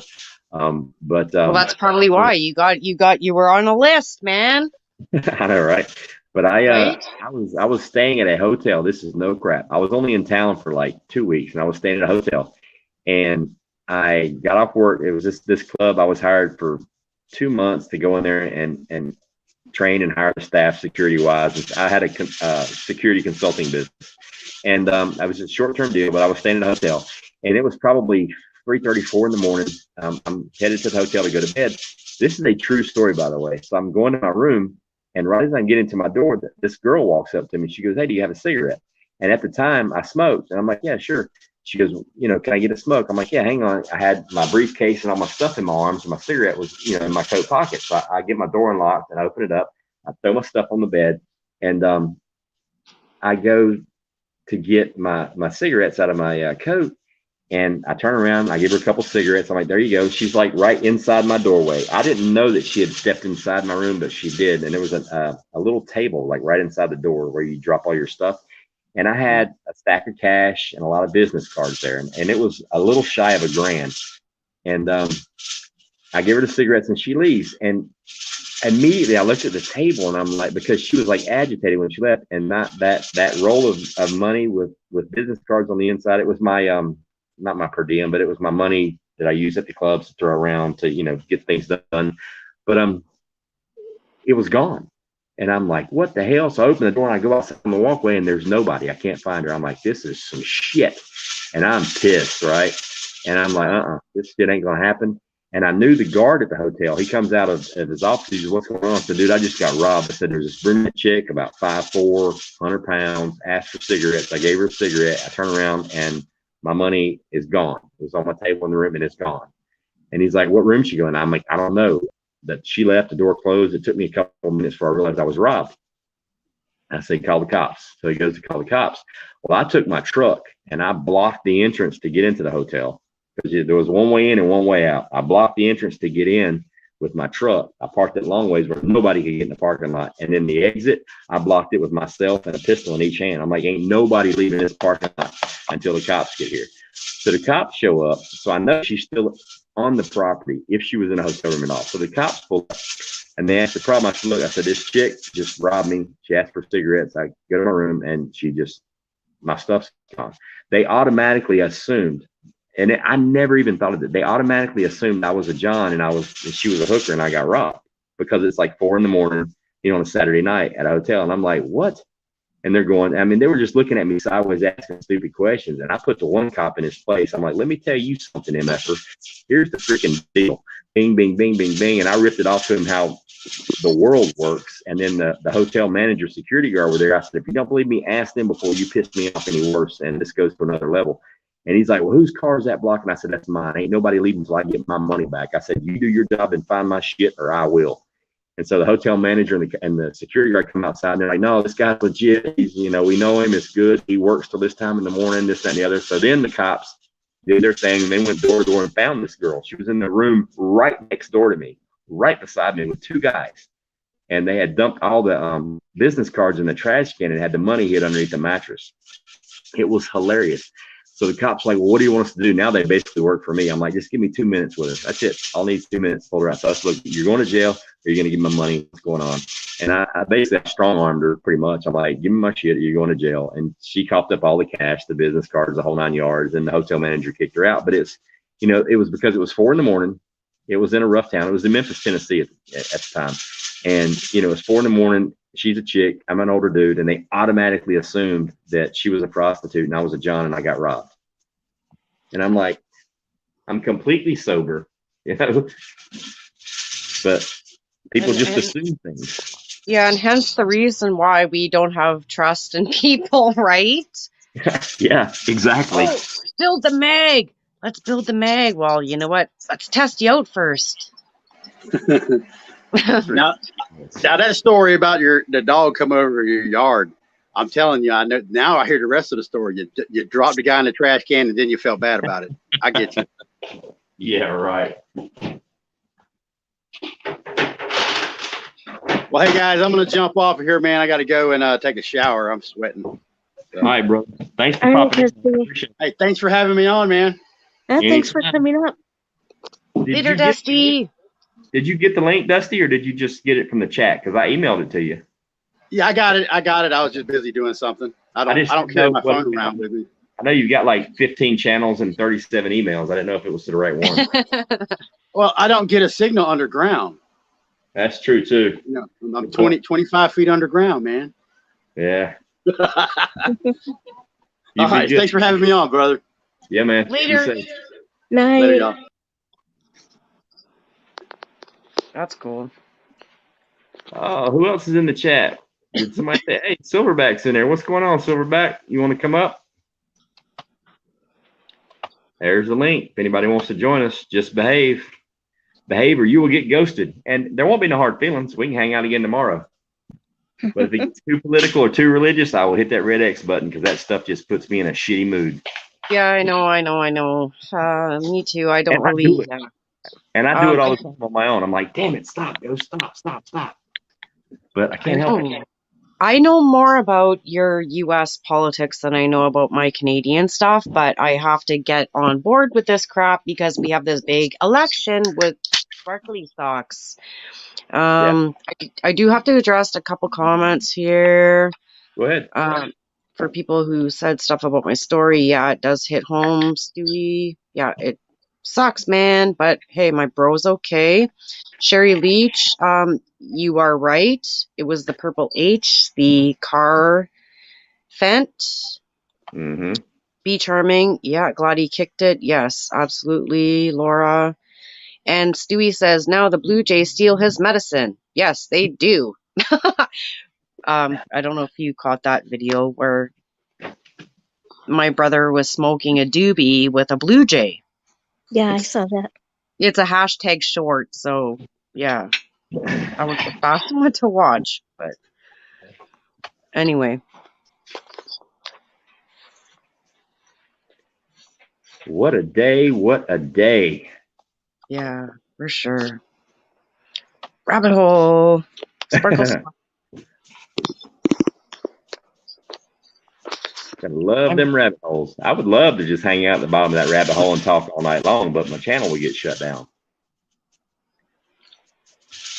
And, you know, I enjoy doing this. So the last thing I want to do is not be able to come on here and cam with you guys and hang out. And if that means there's certain things you can't say because it's somebody else's sandbox, I mean, what are you going to do? I think you're okay. You're okay tonight. There's really not much that has been said that's been bad. You know what I mean? On the canning stream, we don't really. Yeah. Pretty much all we ever talk about is canning and, you know, the garden and food and stuff like that. And wondering if Virginia's going to blow up her kitchen. And jigglers.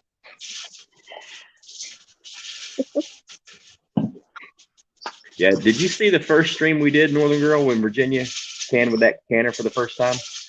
I think I caught the first part and then I jumped out because like I just can't hang out for 4 hours sometimes. But yeah, that's freaking hilarious. This canner like at either a yard sale or a thrift store or something. It was made. It was like one of the first All-American canners like legit ever produced. like when they didn't have serial numbers, they had or model numbers. They legit had serial numbers. It was made in 1929. Is that right, Susanna? 1926, 28, 29, something like that. Something like that. Yeah, I don't exactly know either. She came home, put it on the fire, was going to can some stuff. All of a sudden, steam was blowing out of the sides, and she's like, hang on, you guys. I'll be right back. I got to fix this. And then she put her avatar on and disappeared. We all thought her kitchen blew up. No, she turned the fire off, brought it back down to 0, took the lid off. She replaced the ring. She calibrated something else, put it all back together, started the process all over again, logged back on, joined up with us, and finished the show and canned it. I'm like, you did what? She goes, yeah, I had to take it apart and put a new gasket, this, and that, and the other. I'm like, sweet. I would be scared to can with this thing. She's rocking and rolling with that thing. I mean, she's That's killing. awesome. That's a great story, and it's funny because it is scary for your first time. Because I remember my grandmother having a pressure canner, and I remember this thing rocking, and I'm like, "Holy crap! I'm getting out of this kitchen." A little tiny kitchen. So this is going to be fun because Mad Chad has to do his first canning, Yeah. right? Yeah. Angry Prepper has to do canning. Oh yeah, I'm gonna when he comes up for the prepper summit, I'm gonna corner him. I'm gonna be like, dude, you're canning with us next week, right? Can you please have me on that show, man? Because I want to razz the crap out of him. Yeah, it's what I say, October the 2nd. Yeah, October the 2nd. Okay. Assembly, man. But yeah, I've got your email address, don't I? Yeah, I'll shoot you an email and you can surprise him and just pop up there, and we're gonna guilt him into doing it with us. Yeah, and I'll make sure like I'm in person too. Yeah. But there's like a lot of people, like even Backwoods. He's had one now for a couple of months. He hadn't joined us yet. There's a bunch of people that have him, like the Lazarics. He canned with us for the first time. Like Okay, Virginia. yeah. But if you didn't see the video, like when we cranked up the heat, everybody did it at the same time, and like you hear the steam hissing. Virginia Roots literally grabbed her laptop and she pointed her camera at the canner, and you can see steam blowing out the side. And she goes like, "Okay, guys, so is this good or bad?" And we're like, "No, that is not good at all. You need to turn the thing down." And she's like, "All right, I'm gonna fix this. I'll get back with you in a minute." And she shut off the camera. So for the next 45 minutes, we're thinking, did somebody call 911? Yeah, nobody has her phone number or nothing to check up on her, right? Yeah, she logs back in a half an hour later, and she's like right there with us, canning away. She goes, "Oh yeah, I had to take it apart and change this and doodle with that and get it to working." And she's canned every week since then. She usually cans 2 or 3 times during the week in between the shows. Oh yeah, for sure. Holy moly. Yeah, no, that would be freaky to like Angry Prepper. He'd be like, I'd blow up my apartment or something, dude. Are you serious? Papa Prepper. I just saw that, Sherry. Damn. Connect. I'll connect with them after on Discord. They need to get the ivermectin or elderberries. I told them that today earlier. Yeah, they'll be okay. They'll be okay. Don't worry. Yeah, I've got, like I said before, 7 family members in the last 5 days, maybe 6 days, tested positive. Yeah, hugs and kisses. Virginia had something come up. She emailed me, or she texted me right before the show and said she wasn't going to be able to make it. She had a personal issue come up, and that was all I know.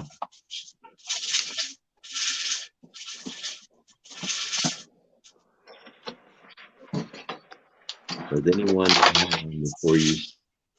anyone know how long before you see what, Teresa? I don't understand. I guess I missed the first part of that question.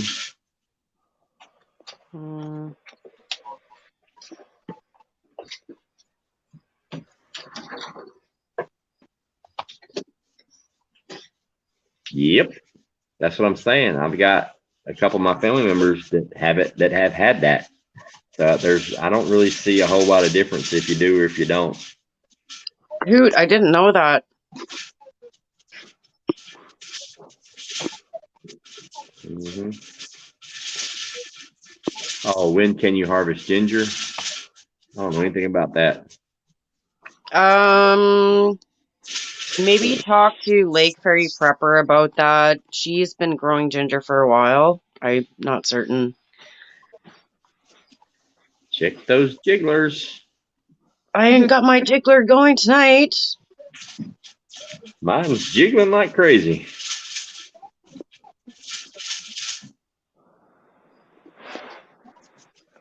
Dude, I didn't know.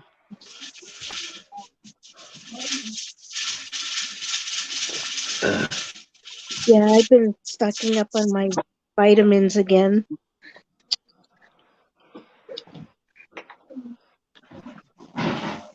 I just bought elderberries online and ashwagandha. Mm-hmm. And Gord, my buddy Gord, if you guys know him, a lot of people in chat will know him. He's like my kind of like off-grid buddy dude.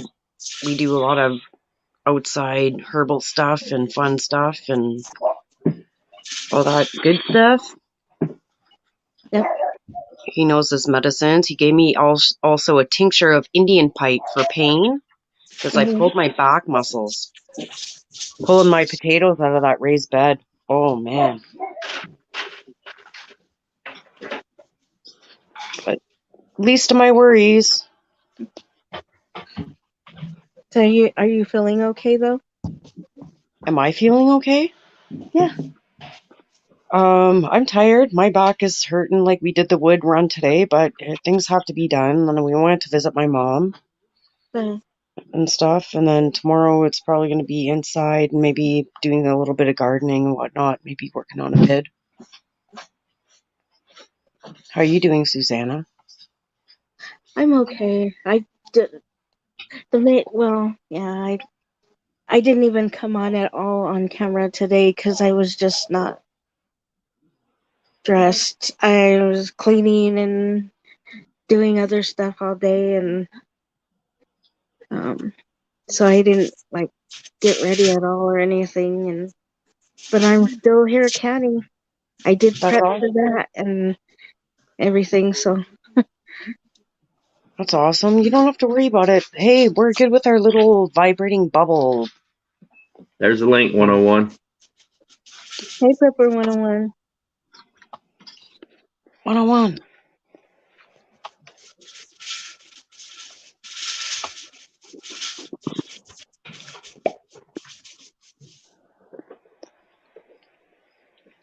I call him 102, actually. That's his nickname. 102? Yeah.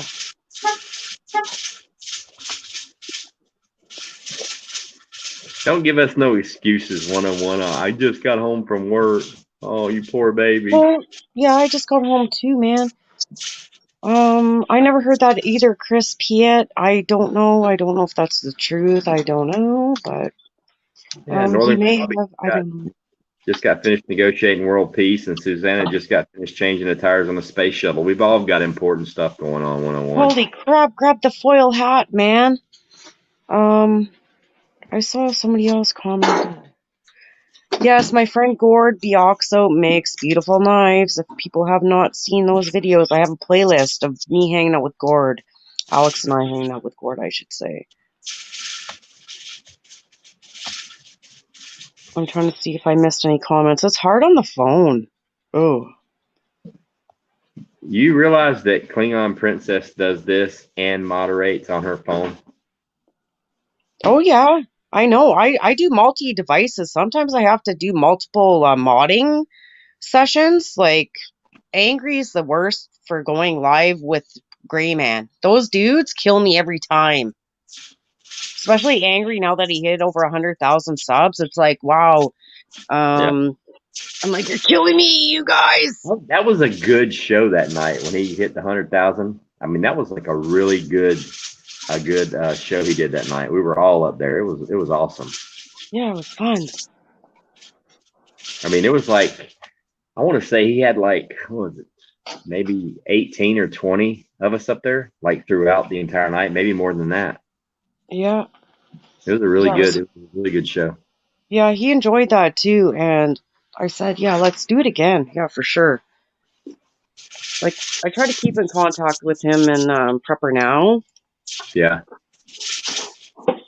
Yeah, 'cause he was talking about, he's doing, my show on the October the 2nd, and he was talking about he's going to kick back up his interviews, and I was like, yeah, that's cool. I'd definitely do an interview with you. Who's going to turn you down, bro? Like, I can come on your channel and cuss. Yeah, I'll hang with you.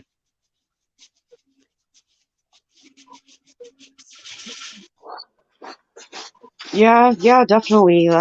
We can all cuss when we really want to, and then we can regress from the cussing when we need to, right? Yeah, I mean, like when I first started my channel, I was basically like the angry prepper, but with lighter skin tone. I mean, I'm a sailor. I'm just letting it rip. But then I got into the canning, and I'm like, you know what? I'm gonna change it up a little bit, make it more family friendly, where I'm not getting harassed by YouTube and try not to get my videos taken down, because I want the canning videos to stay up and I want the content videos to stay up. I just don't want to deal with any drama or any bullshit. So I was just like, I'll just tone it down and just try not to cuss, try to stay away from the religious stuff, try to stay away from the political stuff, and just kind of let the channel do what it does. Because he's already got that niche. Even though I'm very, very comfortable in that niche, that's his niche. The last thing I want to do is try to copy somebody. Yeah. Hey, Bianca, bye. Later, hugs and kisses. I call him hugs and kisses, the OXO. Remember when you were like in school and you were at a level there, you had OXO. I went down some rabbit holes about the hugs and kisses thing. You did? Yes, there's something bad about the hugs and kisses. Uh-oh. Yeah. I gotta mute because Alex is sweeping. One sec.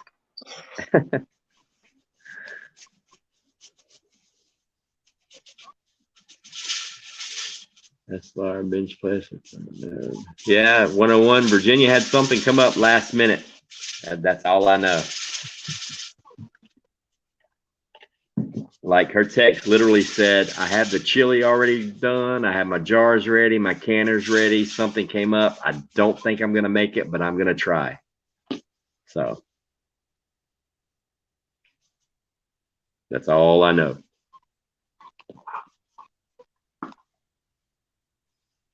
I think I'm going to do, or we're going to do a collaboration video.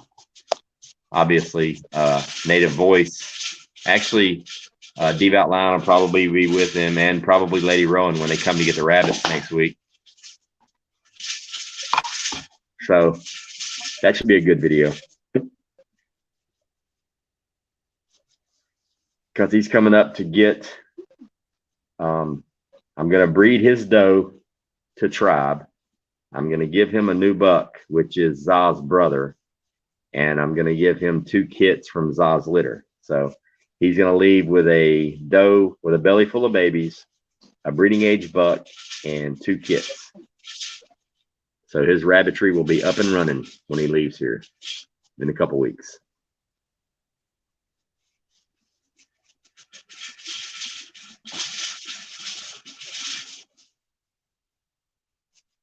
I hope not 101, but maybe, but I hope not. Hopefully you're not talking about me, man. No, I'm talking about Virginia. Okay.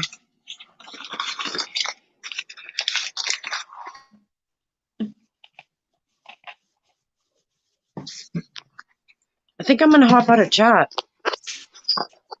Or sorry, hop out off of the TV and hop into chat. Okay. Well, thanks for hanging out with us. I appreciate it. Yeah, it was fun. Anytime. We're here every other Saturday. And then right on. Saturdays in between, I do the summit. So you're always welcome there as well. Yeah, cool. And you know what? Okay, so for people who don't know, Proton Mail, for me, I can only open Proton Mail on my laptop. I can't get it to my phone or my iPad. So if people email me, I have to be on the iPad or the laptop. Yeah. Yeah, so everybody's giving me shit, and I understand why. Native has been here twice. Native and Devout Lion have been here twice. Lady Rowan's been here once, the first time, with the rabbits and stuff. And both times, all right, you got me, you got Native Voice, you got Devout Lion. 3 people with 3 separate YouTube channels, 3 content creators that are always videoing stuff every single day. They've been here twice, and not one of us has turned the camera on. Every time, right when they're fixing to leave, we're like, crap, we didn't record this. Crap, we didn't record this. Like the first time I got like a little 2-minute video of them getting the rabbit, but they'd been here for an hour. You know what I mean? So it's like every single time they've been here, we've just forgot to record it. So this next time, we're going to video document all of it. Cool, man. Yeah, and you know what? As content creators, we often forget that, and then bring your tripod too. I know. It's like, dude, we're like, it was like so big. Yeah, we're in a really cool video. Native's gonna be here, bing, bing, bing, and then neither one of us hit record. And it's like, what's wrong with us? We so suck at our job. Well, it's because you guys aren't out in the field with other people trying to film. One of the hardest things to film. I'm excited. I'm meeting, Native. Boom, he lives not far from me. It's like, hey, cool. We got a brother that lives close. We're hanging out, and it's like the whole getting it on video to share with YouTube never crossed my mind until it's like right before we're fixing to leave. Like, we got to record this. Well, yeah, and that was like Prepper Nurse 1 when he had his little get-together, and he's like, I accidentally deleted everything. And I'm like, oh, ouch, man. Yeah. Yeah. Because it was like, that was personal. It wasn't like a YouTube thing, you know what I mean? It was like, hey, I'm meeting Native, cool. And it was like, I just did not think to, I don't know why, it would have been awesome, but I just did not think to hit record and video everything. But we'll get it right this time. This time we'll do a nice video. Right on. Cool. Look forward to it. Okay, guys, I'm going to jump out and I'll be in chat for a little bit on the iPad. I've got to get off this phone. Well, thank you for coming up. Thank you for having me on. This is cool. Anytime. And good luck with the rest of your canning. I know you guys are going to rock it. Awesome. Thank you. We appreciate it. Cheers, guys. Night. Folks. Love ya. See you in the chat.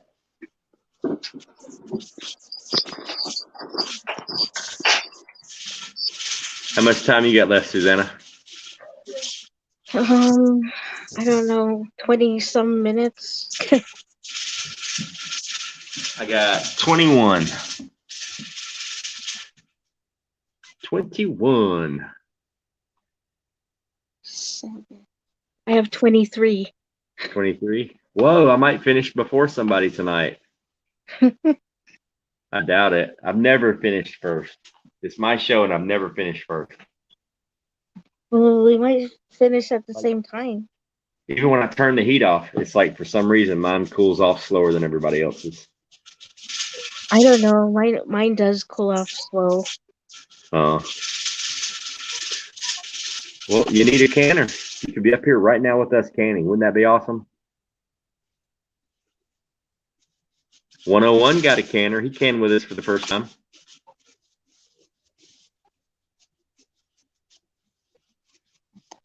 A lot of people can with us the first time. Mm-hmm. Like, is it the first time you can here on the show, Susanna? Yeah, it sure is. So it was you, Virginia, 101, Lazarick, Dusty Data. Who else? There was like a few more in the chat that it was the first time they canned with us too.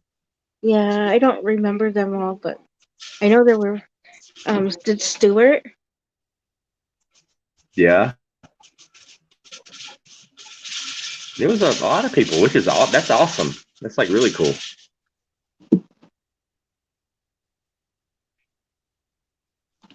I know, right? I might win tonight because Virginia's not here. I know, but watch. I bet as soon as I turn mine off, Susanna's is going to cool down faster than mine.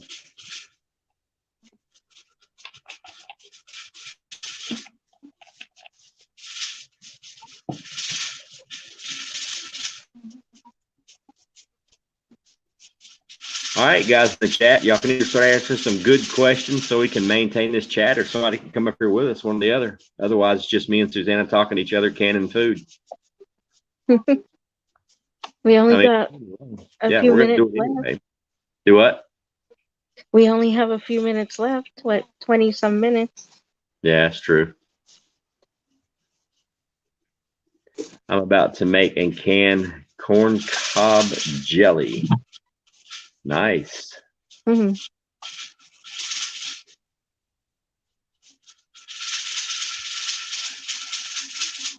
So what'd you do this week, Susanna? Anything interesting? Not really. I went shopping for some food and stuff. There really wasn't any shortages here, but they did stock up on everything again. There was a That's lot of meat in the store.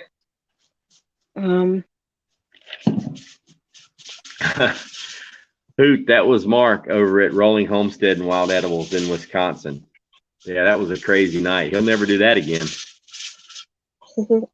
That was nuts. Oh, I felt so bad for him.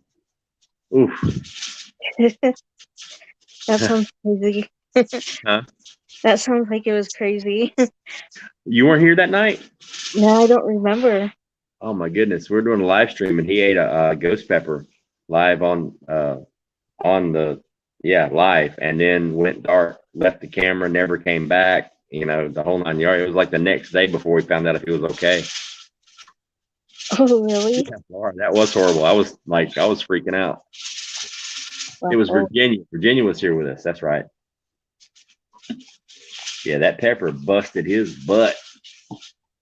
I bet. It hurt me. I was just watching it and I could feel it burning. Yeah, it was bad. It sucked. You know, somebody did that once, and it was on a contest, and it was on a radio station. Right. And it was a few years back, and this guy knew what he was doing. He did it, and then the next day he called and he was mad, and he was because he couldn't handle what had happened to him, and he was yeah, it was crazy. Yeah, I do remember who we thought he left the canner on and it was going to run out of water and blow up the kitchen. Yeah, because he just like left. You know, he had two cameras going. He had the camera on his canner. He had a camera at him sitting at his desk when he was eating the pepper, and then he just got up and walked away while we were talking, and he didn't come back to either one of the cameras. Yeah, okay, I remember now. I remember that. You're there. Yeah. Yeah, it was a trip. Yeah, but you know, thankfully he was all right. Mm-hmm.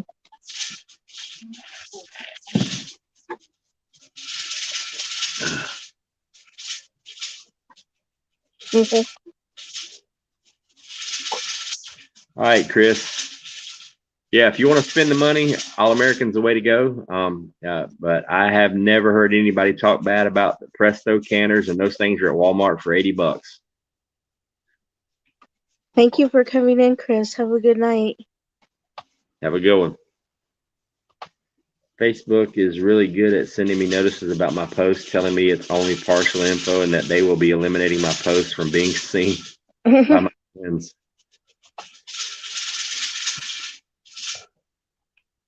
They probably tell me that stuff too, and I don't even know. I don't care. I just delete everything. I don't even do Facebook anymore. I mean, I know I have a Facebook page because I remember making it, but I very rarely even check on it. I could give a crap less. Well, I think that's what's funny. I don't know why I do this, but I'll send all kinds of stuff about what's going on there, but I don't even go there to look at it. I just send it there. It's weird tonight, man. It's Saturday night. We've only got 42 people in here, but I just clicked over to YouTube and there's nobody live right now. The only person live right now is Dangerous, and he only has 25 people in there. Oh, really? I would have thought the Lazarus would have been on. No, I'm sorry. Pinball's live. He's got 1,500 people watching him, I think. Whoa. Yeah. No, No, he just went off. He stopped streaming 3 minutes ago, but there's nobody else live right now other than Dangerous. He's got 27 people. So apparently everybody's busy doing something tonight. Yeah, Red Burning Fire's got a good point. The canners have went way up. Like the canner that I have, I paid, I want to say $2.25 for it, maybe 4 years ago, and now I know they're going for well over 300 if you can get them. Because you know, when everything got crazy, everybody was buying canners. Yeah, and the name I just clicked onto is his thing, and he just got done. Maybe we'll get a few more people in here to hang out. We'll see. Yeah, and that's right. North Shore is probably going to be going live pretty soon too. Hey, Rooster, the only reason I have a Facebook account, I didn't even make it. My ex-girlfriend did. I didn't even know what it was. I was doing the MySpace thing back in the days. I liked MySpace way better than Facebook. And the only reason I did it was because of the games on there. You could play that Mafia game. I was hooked on that Mafia game. I was hooked. I was hooked. Like, loved it. And then Facebook had it, and then they just quit doing the games. And I'm like, what? That's the only reason I'm here. Yeah, I remember all that. Hey, what's going on, Ragnarok? Thank you for the kind comments today about the rabbits. I appreciate that. And everybody else in the chat that left me a comment about the rabbits. Thank you very much. I appreciate that. You know, it's a life lesson learned. You know, it sucks. It is what it is.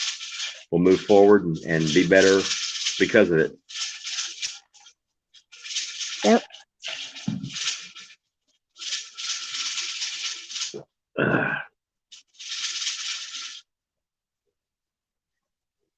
Yeah, it's a weird night, man. Even like all day today, there was hardly. Usually, there's people going live like all day at weird hours on Saturday, and all day today, YouTube's been like really quiet. Strange. Really strange. Yeah, there's been a lot of things, strange things going on lately. Yeah. Pirate Chef Prepper, what's going on?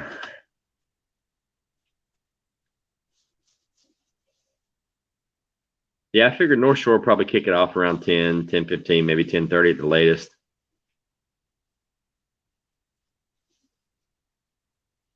Yeah, thanks. Yeah. Yeah, la. Hey, Rosanna, welcome to the show. We are canning chili. We're almost done, but we're still canning chili. Hi, Rosanna. Yeah, everybody's out shopping for preps. 4 channels are live right now. I just checked. There was 1 when I checked. Dangerous is live with 28. And that's all I see. Or that all I'm subbed to is Dangerous. And then you've got the random fear mongers, the fear porn guys putting up nuclear explosions and stuff.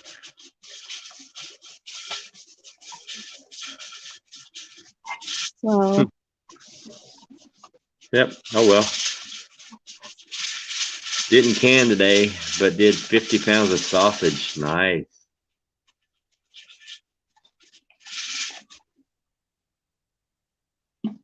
We're going to can some sausage here pretty soon. They've almost won the poll a couple of times, smoked sausage and stuff. But we did can breakfast sausage. I remember doing that. We did that a few weeks ago. Yeah. Really good. That came out really good. The way it comes out in the can, though, I seem to like it better if I take it out and then crumble it up in the gravy. Yeah. That's what I do with it.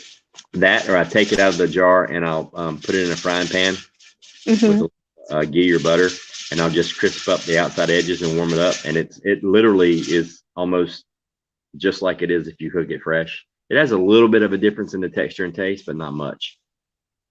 But I like to put it in the gravy. I'm gonna try that. Yeah, I usually just throw it in a frying pan, just like I'm making fresh sausage, and I'll just flip it 2 or 3 times on a pretty good high heat and get it like a little crunch to it, and then it's good to go. Okay. Yeah, I'll try that. But yeah, my favorite way is in the gravy over a biscuit. Oh yeah, ooh, ooh.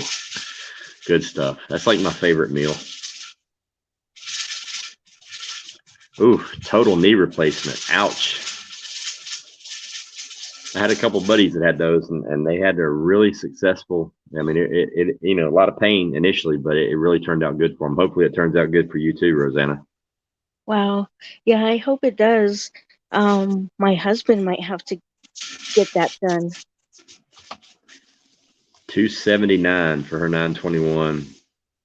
Ordered through Red Hill General Store. Yeah, I got mine. I think mine was like 2.25, something like that. 220, 225, somewhere around there. But it's been, years ago that I got it. What I asked my husband to look around for an older All-American, that from estate sales and stuff like that for me, and Right. see what he can find. Yeah, that would be awesome.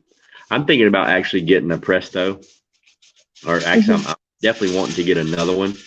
It's because, Right. like, then I can do 2 loads at once, and I can like really speed up the process, and like really do some massive canning. Like I could can for 8 or 10 hours on a Saturday and can enough. What would have took me 2 weekends to do, Oh yeah, especially like when you're doing your chicken and broth. I'm still gonna That's do the that main thing. someday. Yeah, that's the main reason why I wanted to get another canner, is because when I do the chicken and broth, because that's an all day, if not a 2-day endeavor. It takes a long time to do the chicken and the bone broth. Well, especially if you're going to do a quantity, like if you're just going to do, 8 or 10 breasts, you'll fill up, 5 or 6 quarts and you can do them. But to get the broth to be as good as you want it, it's got to simmer for like at least 4 hours. I'd like to do it 6 or 8 hours, because then it really gets rich.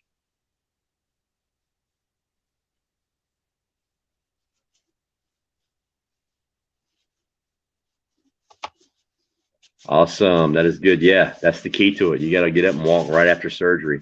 That's what I had to do with my shoulder. I had my shoulder rebuilt, and as soon as I woke up, they had me doing exercises, because when you do a joint like that, if you don't use it, like if you don't get full range of motion as fast as possible, you'll lose range of motion. So you got to work those joints. It hurts, but every day it hurts less. So that's the good part.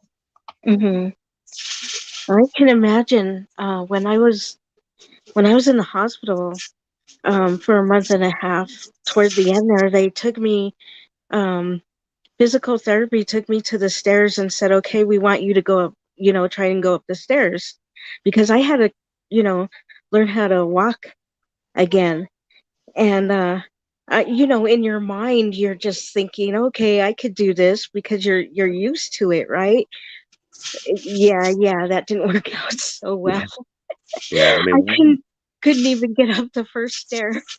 yeah, it sucks. I mean, surgery, especially a major surgery, especially a joint. Oh, it's brutal. Like with my shoulder, it was. I had the same surgery that Andrew Luck had, and he retired from football the following year. I had rotator cuff and labrum repair done, and it was brutal. Oh. I mean, I've had my neck broke. I've got a titanium plate and 4 screws fusing C5 and C6 together. And that shoulder was, man, that was something. That was something.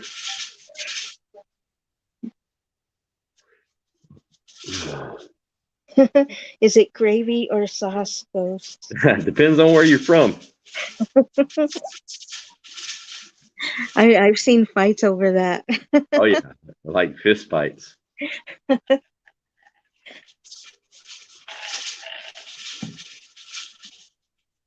Oh, here we go. It's gonna get good now.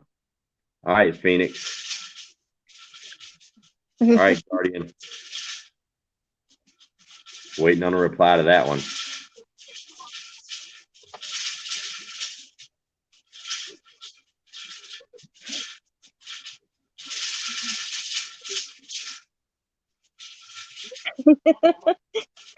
Yeah. But like Dragonfly, Ozark Homestead, a lot of Italians are fans of Italian food. They refer to tomato sauce, or sauce that you put in pasta, as gravy. It's gravy. Yeah, it's not a sauce, it's gravy.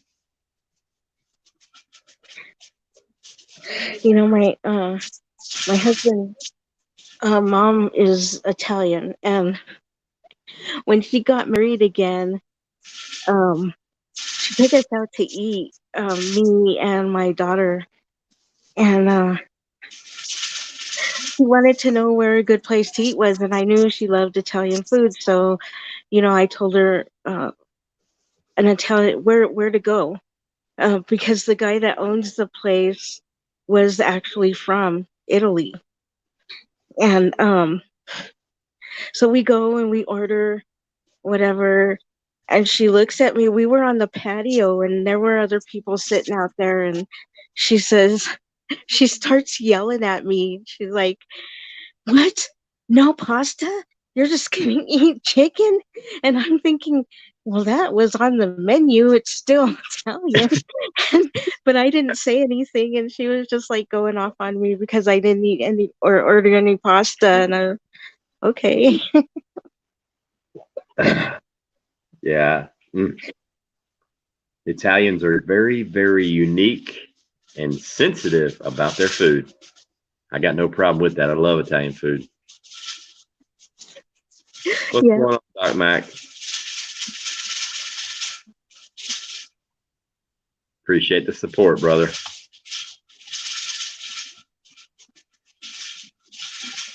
It's almost time, Ghost. Just a few more minutes. Do what? It's almost time. Just a few more minutes. Is it? About 5 minutes or so. 4, 3. Oh, I got 2 minutes left. 2. Yep.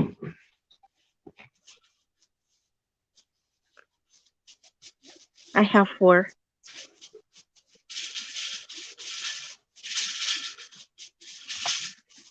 My grands told me they don't like gravy. Look at them and dish them up with my sauce, and they loved it. Yep.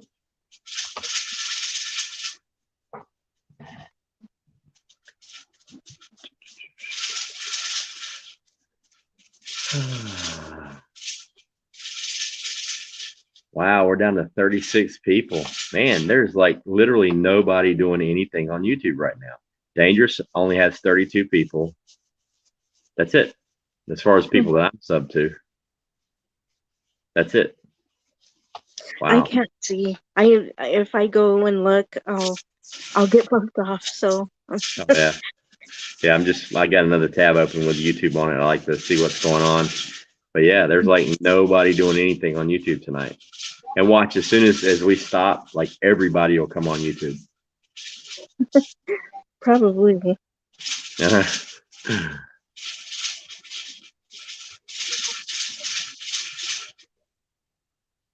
Hey, the Pirate Chef Prepper's got some chef knowledge. In culinary school, you learn that what people call a gravy is a sauce, all derivatives of the mother sauces. What most call white gravy is actually, Bechamel sauce? I can't even say that. I don't know, but I'm going to say he knows what he's talking. He or she knows what they're talking about. Those are some big words, and I'm not going to argue with it. I just, if it tastes good, I eat it. If I know how to make it, I make it. If I don't, I'll figure it out. Whoop, there's my timer.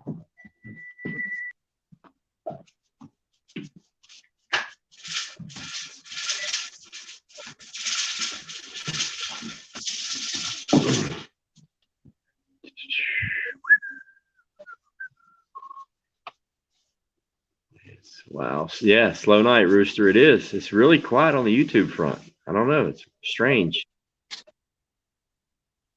It's pronounced bechamel. Bechamel? Bechamel? Bechamel? Hell, I can say that 19 different ways there, Pirate. Let's see. Yeah, the bechamel. I think it's bechamel. Bechamel. Ooh, that sounds nice. Even that sounds like it tastes good. Bechamel. It's bechamel. What? Bechamel? Bechamel? Really? Yeah. I gotta have me some of that. Yep. Bechamel. Boom. You were right, Susanna. Yep. Pirate Chef. Yes, correct. Bechamel. Now I want some. The only thing here that I found that consistently was gone a lot but it was always stocked. But I noticed it's been steadily out and then stocked and then out and then stocked. Was the toilet paper.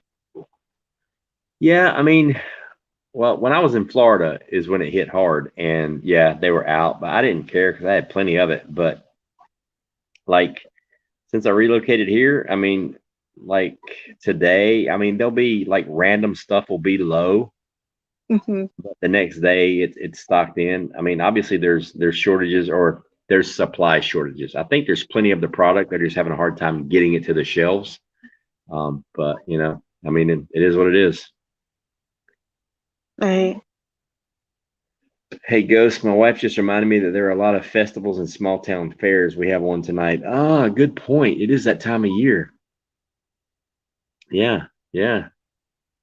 Yes, it is. It's going to be that time of year where you've got your little fairs and your neighborhood little circus deals going on. And yep, And the harvest festivals will be coming up too. yep. A roux with baked macaroni. That sounds good.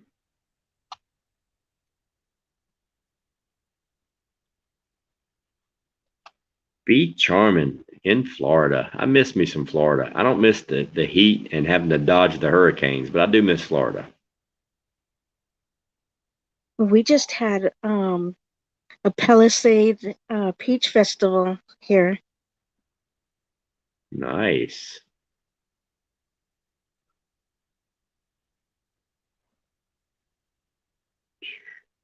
Guardian.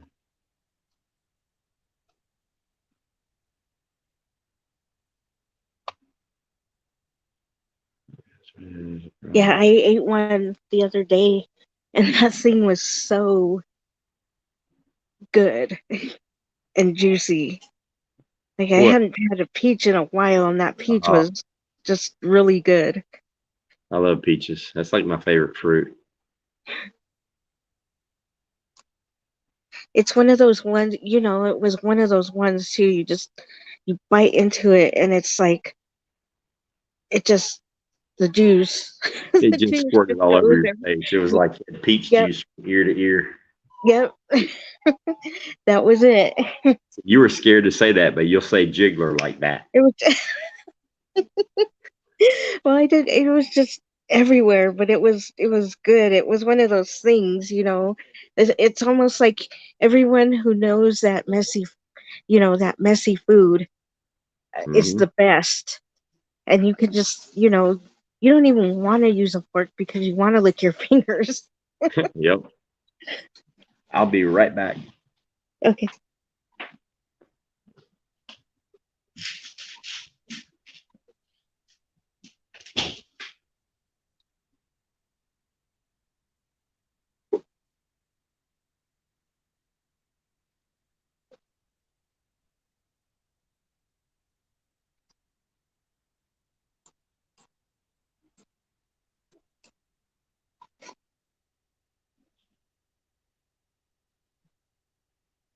Just.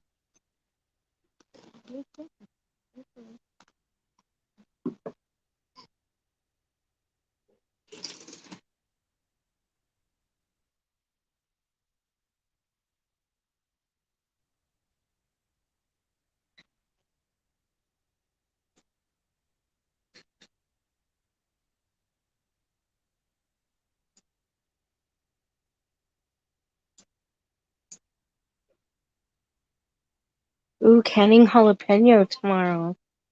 Somebody just did that, and I can't remember who it was. Oh, you know what? It was Northern Girl Hobbies. She just canned some jalapenos too. I remember because I watched that the other day.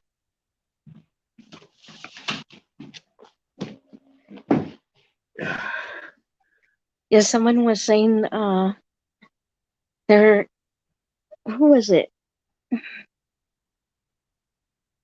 Doc Mac. Yeah, he was saying that he was gonna try and can some jalapenos, and Northern Girl Hobbies just did that a few days ago. Oh, she canned jalapenos? Yeah, she canned some jalapenos Nice. because she was doing pickles. Oh, okay.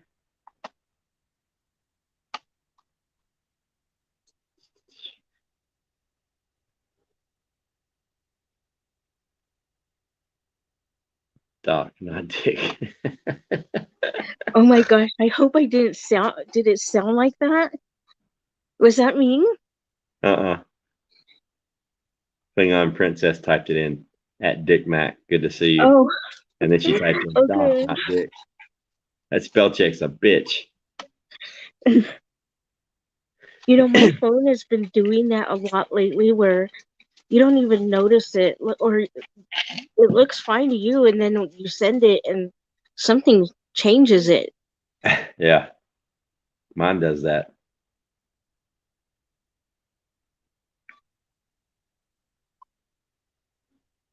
What are the odds Klingon did that on purpose just to make a joke?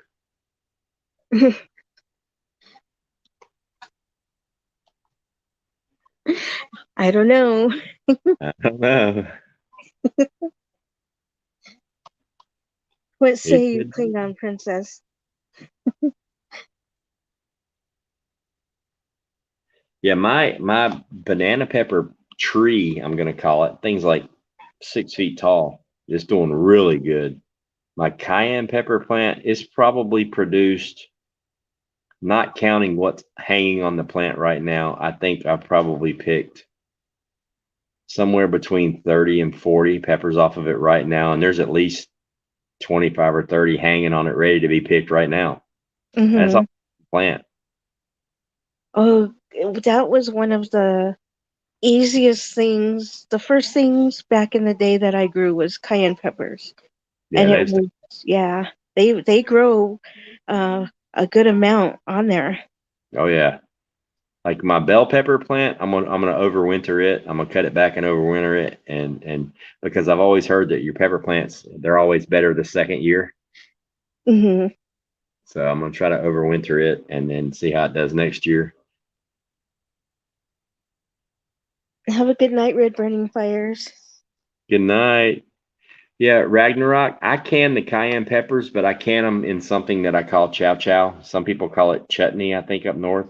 But it's like a I use green tomatoes, cabbage, onions, a bunch of different kinds of peppers, including cayenne. There's people put different things in it, but it's just this it's like we call it chow chow here. People call it chutney in different places, but it's like this spicy relish type stuff that you put on like hot dogs. I put it on like beans and rice. I put it in chili. I put it in, you can put it on eggs if you want to. It just depends on how hot you make it, but it's something that like in the South, we like put it on everything. It's awesome.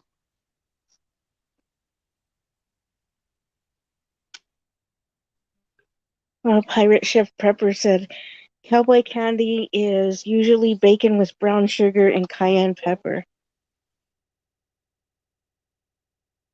Uh-huh.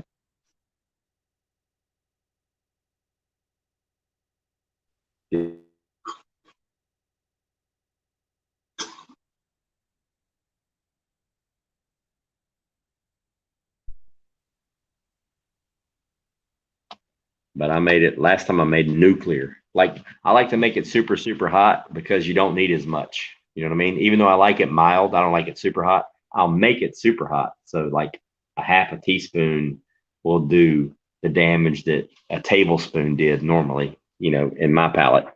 Oh yeah. It's like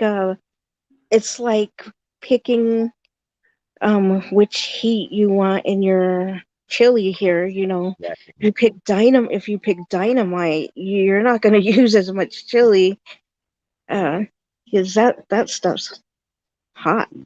Exactly. What do you got, Lala? Let it rip. No, Rooster, the pepper plants will not make it through the winter outside. What you do is, like, I have mine planted in containers specifically for that reason. A lot of people that overwinter them do it in a greenhouse. They'll just cut them back almost like a shrub that you would in your yard. I mean, like you literally just brutally cut it like all the way back. And then the second season, it just blows up. I had mine planted in a bucket, so I'm just going to chop it, put it in the basement, and then rock and roll. You know, I'll water it just like normal, and I'll let it rock and roll the next year and see if it works.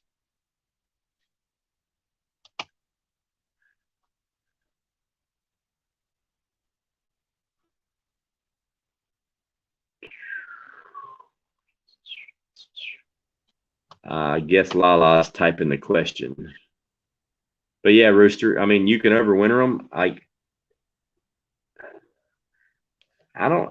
like the times that I've seen people do it. They usually have their peppers. They're already in a greenhouse, their pepper plants, and they just butcher them. They cut them back, and then the next season they just blow up. If you don't have it in a container, if it's just like in the garden, I mean, obviously digging it up and putting it in a container is going to shock it. It might kill it. So I don't know.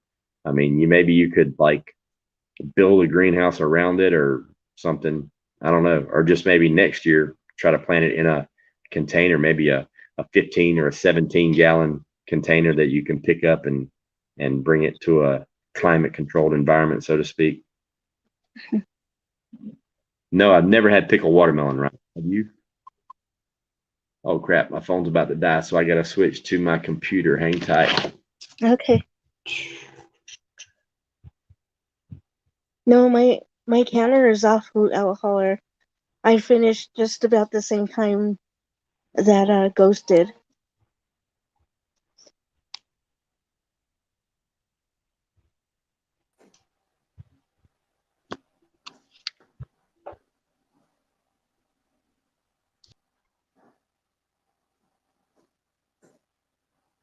How's that? Can you hear me? Yeah, I hear you.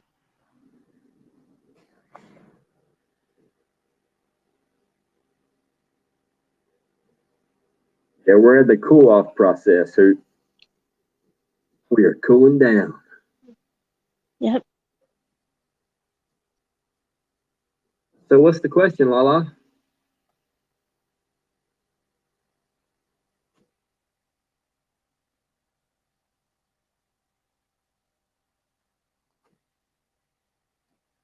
Lala, you said you had a question. I'd love to hear it.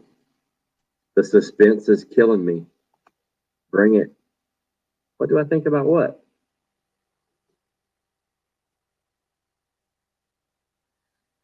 Lala, you're confusing me.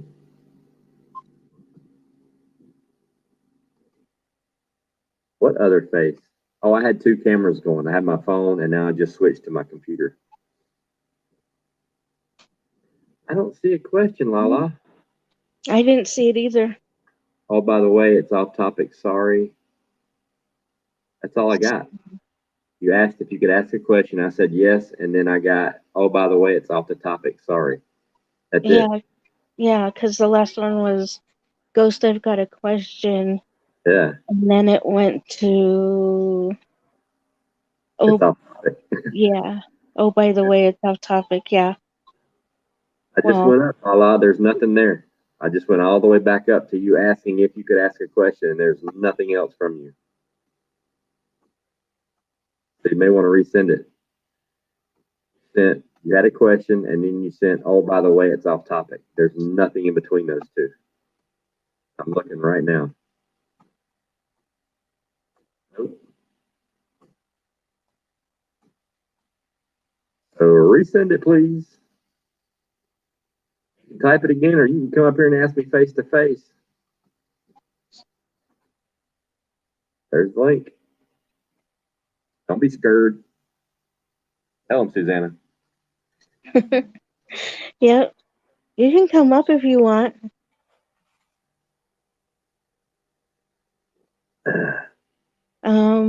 Let's see.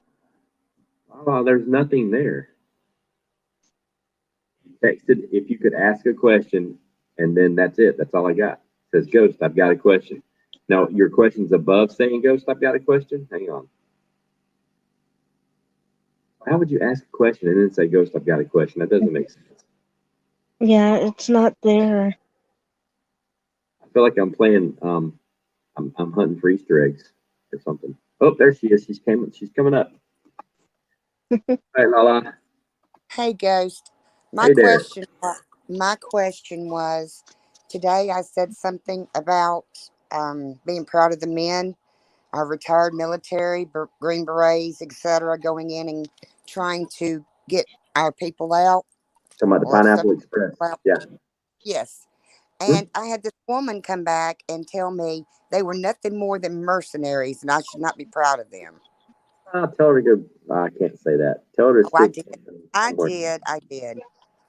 But I mean, what I told her was, guess what, honey? One day, one of those may save your life. Well, tell her to look up the definition. The definition of a mercenary is somebody that fights for money. Every single soldier in the United States Army and every other army on the planet fights, and they get a paycheck. So Exactly. it all depends on how you read the definition. And I wanted to be nice about it, but I just came back and said, well, honey, one day, one of them may save your life. So you're It really made not me proud. It made me proud. absolutely Pineapple Express rocks, man. Those Yes, are they do. some of the old guys I used to work for. Let them do what they're And doing. I'm proud of them. Keep Absolutely. doing what you're doing. And, it made me proud to know that we do have men and women out there that have kept their oath and It, will it sounds protect like our country. it just sounds like you had some liberal It was. just looking for I just attention. wanted to hear what you had to say about it because I I think didn't. I think she should go start a shotgun is what I think. Me too. I'm sorry. I sound real southern. Playing traffic, count mufflers, something like that. She would have a lot more to bring to the conversation. Well, that was to me. It was rude because these men did fight for us, and they were trying to do a good thing, and they did a good thing. And now you have something to say about it Yeah. that they don't deserve to do what they did, but they did it anyway. I And mean, I'm proud. hopefully she's listening right now. I mean, it's the typical response you get from an uneducated, ignorant person, and that's all that Exactly. person is uneducated and ignorant. Hmm. Exactly. It And is what it is. after seeing the lady thing, excuse me, the lady military person saying what she said, I'd love to I'm meet her. very proud. I would be proud that we have people that will stand up for us when it comes to it. Of course, I believe they will. absolutely, they will. I will. And Absolutely, all I know how to do is uh go deer hunting that's all you need to know. and be a smaller target, but when you're a good shot, you're a good shot. That's all it counts. That's all that matters. Yep. Well, I just wanted to ask you that question. That was much easier than typing it again. And it was Yep. way on up, Ghost. I had written it Oh, way on okay. up past what I said. Yeah. Okay. No big deal. And You're welcome up here I'm anytime. trying, you're like, retype it. And I'm like, oh, here I go again. You're welcome up here anytime. Well, thank you. I appreciate it. Not a Today's problem. my, I feel very privileged to get to talk to you today. Did you say today's your birthday? Mm-hmm. Happy birthday. Yes. Happy birthday, Lala. 5 by 5. We have a Is good it? one, sweetheart. You're welcome up here anytime. Well, thank you. You're welcome. Now I'm going to go back into the lobby. Bye. Okay. Bye-bye. Bye.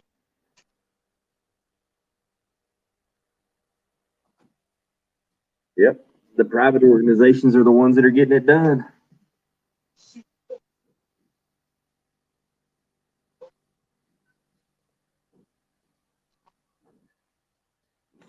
How many you got left on the cool down, Susanna?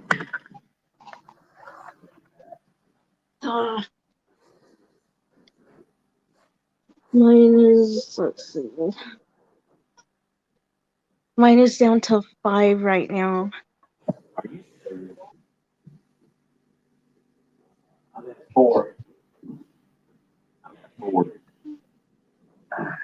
I might actually finish first tonight. Doubt it, but I might. I don't know. I think you're going to beat me a little bit there. I don't know. I'm only 1 pound off, and I stopped my fire like 6 or 7 minutes before you did.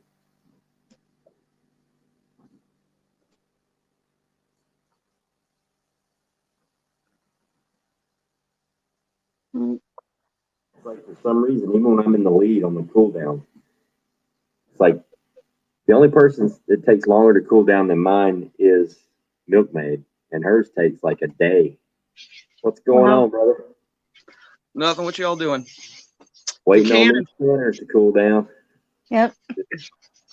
Are you? Oh, they're cooling down. Yeah, we're almost finished. We got about probably 10, 15 minutes left, if that. Yeah. Okay. I was just checking in on you. I was listening to the last lady. Been listening to things going on around, and I'm like, can it just get any more full of BS? Can it just do it?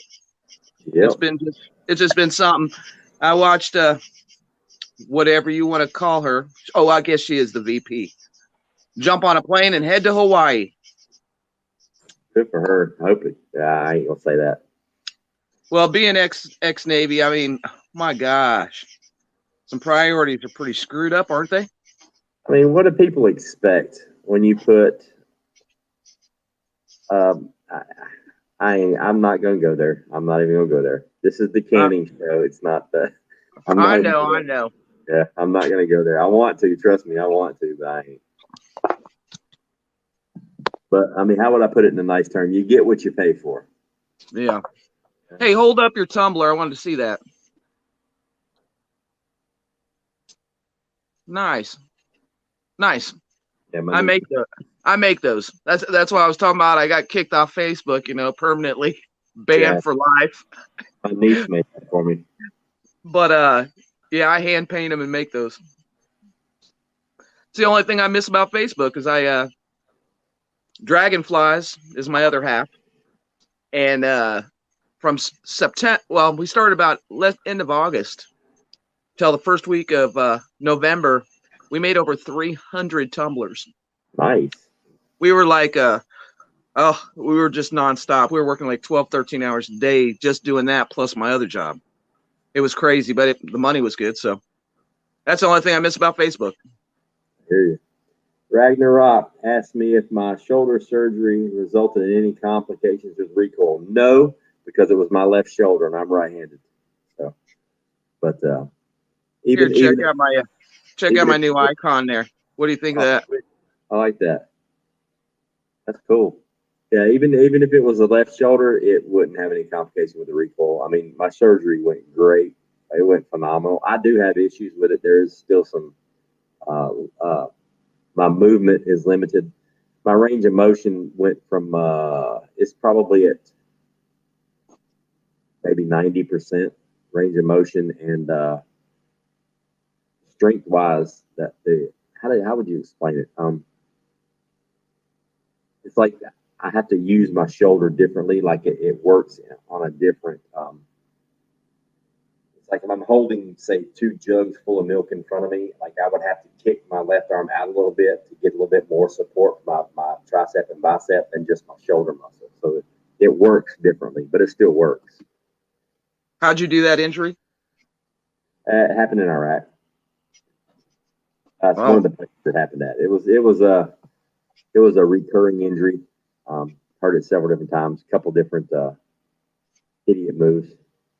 Are you ex-Army or what branch were you in? Army? Army. Okay. I was Navy. Navy. What year did you join? I joined twice, actually. I went in out of high school and I went in 88. I got out in 91, and then I went back in after 9/11. Okay. Yeah, I went in 83. I was out in the Channel Islands, out off the coast of California. We had great duty until we changed commanders. We did a 5-day, 4-day rotation, and so we flew back and forth from the Channel Islands into San Diego. 5 on then 4. Then check out his name, though. His name was Commander Patton. That was our new commander.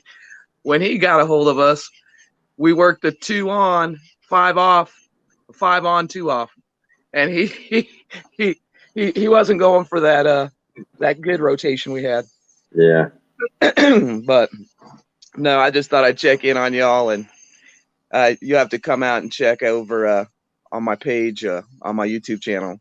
I'm almost up to 100. Almost up to 100. I'm a small channel, but myself and Dragonflies, we've been prepping for 15 years. I mean, we did the full-time RV lifestyle for about 7 years and traveled around the country and managed campgrounds and stuff, and then got laid off last year. Went to a new campground, was only there like maybe 2 months in Amarillo, and then got laid off and landed here in the Ozarks because we had owned some other property up here north of where we're at now. Oh, cool. But yeah, I've been doing a series about prepping on the cheap, and also I have Incognito over there, which is pretty cool. So you have to come check it out. I will, definitely. I will, for sure. If you don't get a comment from me in the next couple days, hit me up in the emails. Ghostprepper1369 Gmail. Hit me up and remind me. 1369. Yep, 1369, my favorite number in the year I was born. Okay, I have some questions about StreamYard, so I wanted to talk to you about it. Something new to me, and No it seems pretty straightforward, but I could use a little behind the scenes help if you give me a hand. It's actually gravity simple. I mean, you just step off and you're gonna land. I mean, it's like, yeah, StreamYard's it's literally as easy as it looks. Okay, so don't make it any more difficult. No, it's a waste of time. And don't pay for it yet. Don't do the whole buy extra, $25 a month to get 10 people up on the panel, because it's free to have 6 and 20 hours a month. And so just do the free until you get so big that you need to have the extra spots. Just do the free submission. Okay, well, I appreciate it, Ghost, and thanks for having me again. Yeah, no can you send a bowl of that chili over here? It's gonna be gone. Just ship it straight out to the Ozarks. Hey, but when you do go over there, check out the buck herd that I tracked down early this morning. Massive. Oh, definitely. There's a big watering hole down here, and I caught, I would say, probably 15 to 20 bucks. Nice. Around that hole, and took video footage of it. It was pretty cool. So, well, hey, you all have a good night, and talk to y'all soon. All right, have a good one. All right, thanks for having me, Ghost. Good night, Susanna. Good night.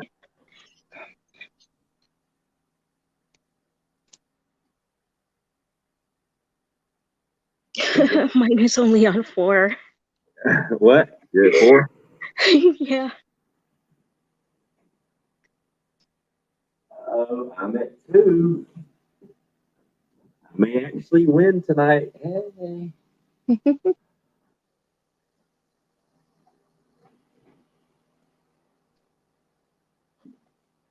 Well, we got 28 people in here, 29 people in here.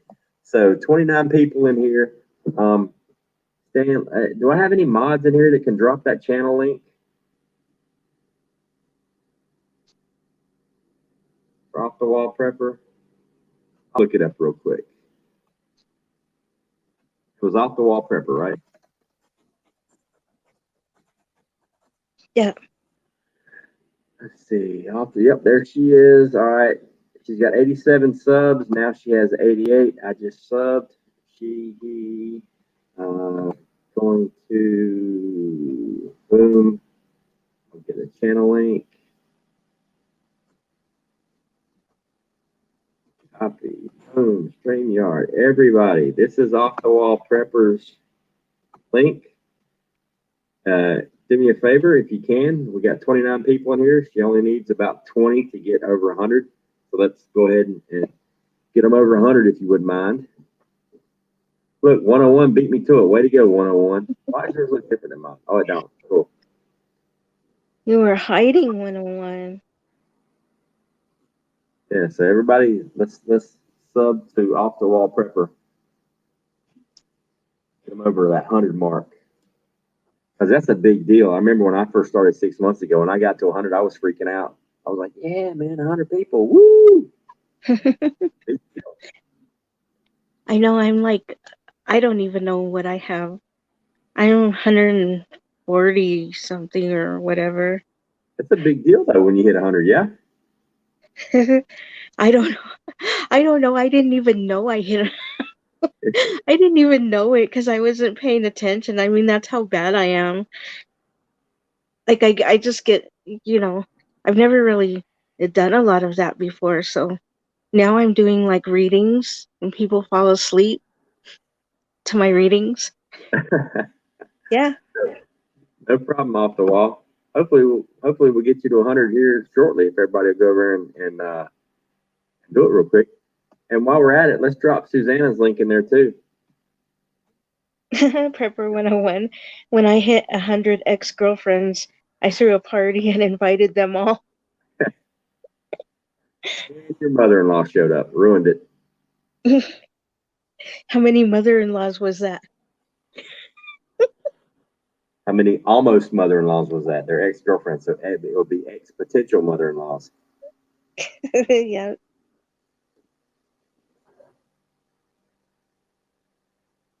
Thank you, Hoodel. Hoot.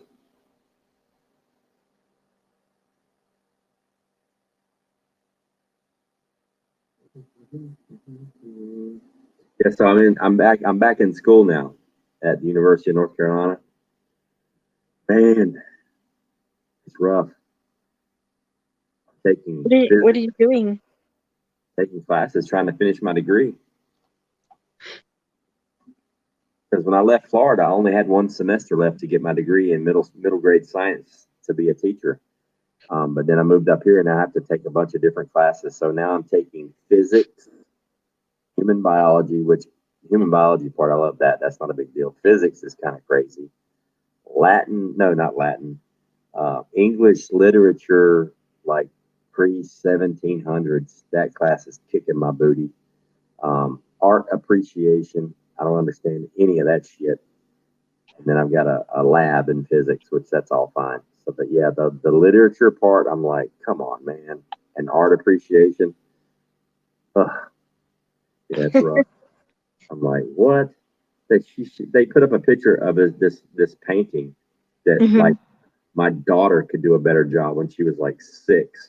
And this thing got $87.5 million at auction. I literally said, what the fuck? Loud as I could in class. I'm like, seriously? 87 million? Everybody cracked up. I'm like, I don't get it. I don't appreciate none of this art because that's just bullshit. $87 million.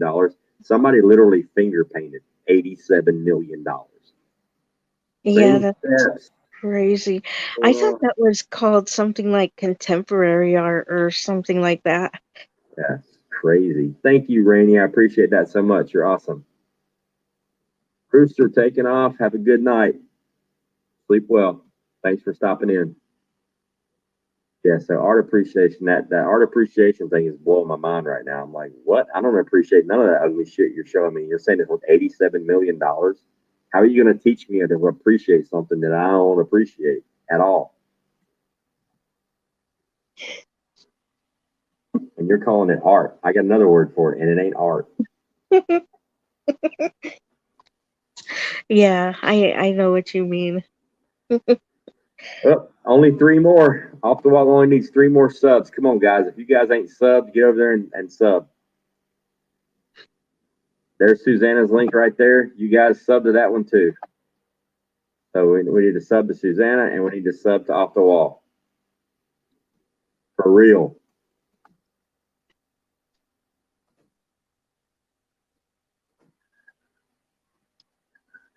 Digital art for that kind of money now? What? Yeah, that's what Private Chef Prepper just said. They have it set up where there's only one digital copy of it. Wow. That's nuts.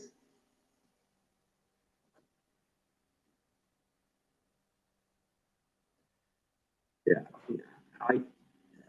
She was even asking questions about the Mona Lisa. I'm like, why? Why do people just love it? Her eyes move. They follow you around the room. No, they don't. It's paint. It's not moving. It's not following any. Maybe your eyes are.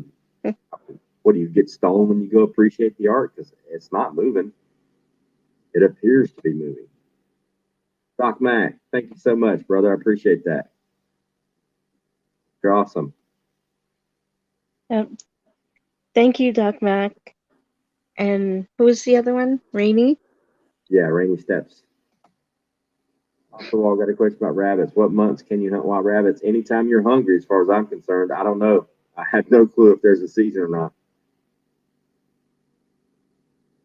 Yeah, I hear you, Sherry. Take a picture of the chili. Tell them it's awesome. Yep. Hello, Za. Za made it. Hey, Za. Hey, Sonny.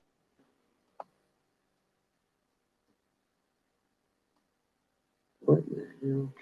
I wonder, there is a lot of people seem to be busy today, though, doing other things. Yeah, I know, it's weird. That's what we were talking about earlier. It's like there's like nothing going on YouTube right now. It's like quiet. It was like just us and Dangerous there for a while. I don't know if anybody's on now or not, but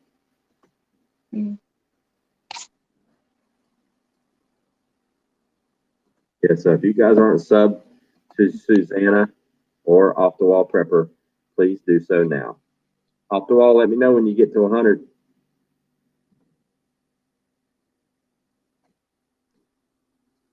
Thank you, Cherish, and Flintstone Girl,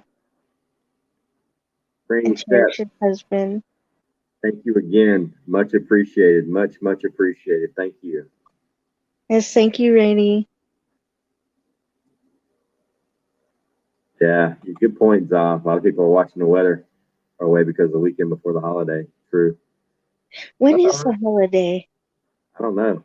What holiday? I don't pay attention to that stuff. I really don't. It's crazy. Like, there's literally been more than one time that I missed my own birthday.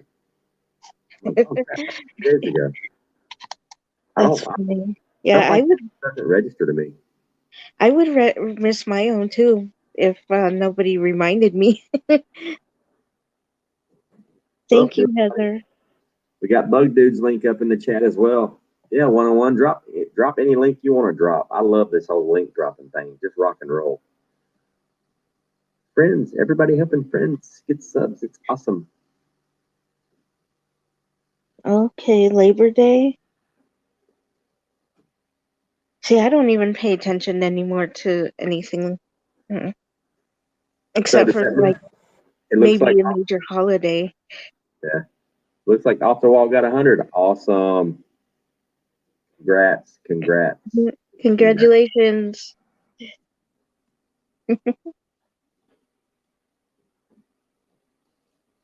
Labor Day is a week away from Monday. Okay. September 6th. Cool. Labor Day. Labor Day. Yes, I don't know if you saw my video earlier, Zah, or that or my intro here tonight, but I went ahead and put down both of the injured rabbits today. They were not doing very well, and I didn't want to see them suffer, so I had to go ahead and put them down. Oh, Rainy, thank you so much. Awesome. You're not cheap. You're every week you do this. Awesome. Thank you so much. I appreciate it. At 100, if it sticks. Yeah, they do. Yeah, so you guys, let's like try to get like at least a 5 or a 6 sub cushion in there. So let's see if we can get up to like 105, 106. Make sure it stays. That would be awesome.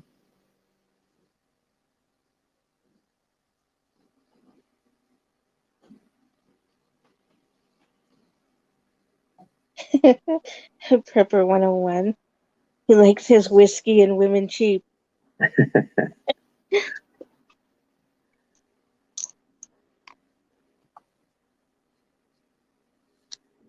Yeah, Off the Wall. I mean, if for some reason something happens and you drop below 100, just log in tomorrow night. I go live at 9 o'clock for prep rally, and usually have around 100 people in there easy.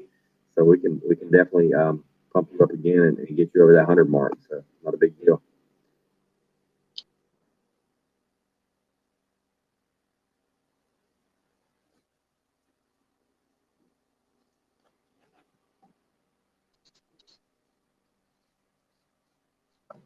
Yeah, I have heard that a lot about the rabbits, especially the wild rabbits having parasites and stuff. That's actually one of the reasons why I'm not letting my rabbits physically touch the ground. I'm raising them off the ground in cages. I don't want them to come in contact with any wild rabbit feces or any wild rabbit anything, because we do have wild rabbits around here. So I want to keep them as sanitary as possible. You're welcome, Off the Wall. Anytime. Oh, Off the Wall, it's not help, it's support. It is support. I am not an enabler. I support. I'm like a good pair of underwear. I'm here for support.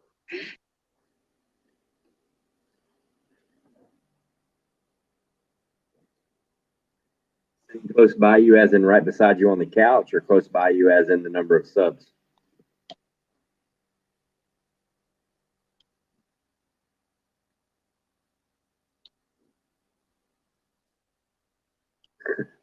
SUPPORT support.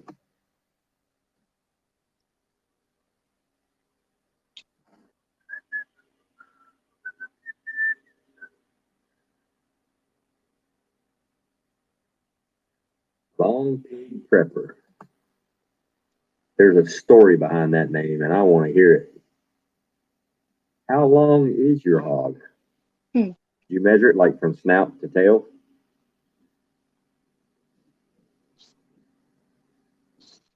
Hello, dragonflies.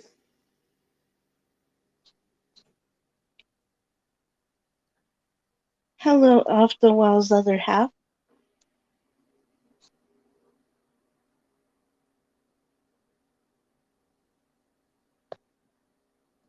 Yep, I hear you there, 101. I had to do the same thing.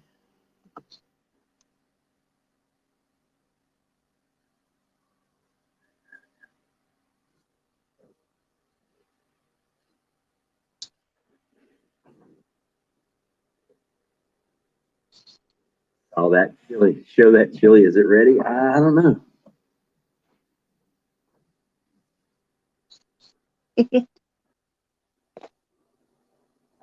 Susanna?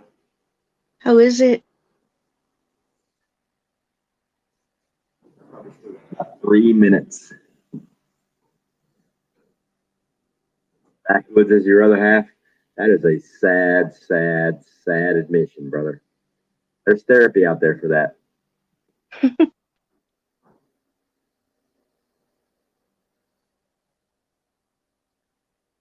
Susanna, you got a question? I'm in Colorado. Colorado. She's up there in the hills.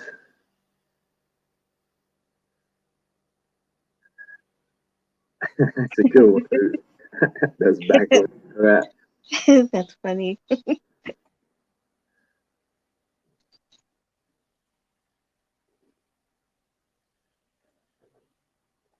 So dragonflies, you and off the wall are legitimately both of you sitting on the couch side by side, both logged into this live stream at the same time, having separate conversations with me and each other. Talk about multitasking. That's awesome.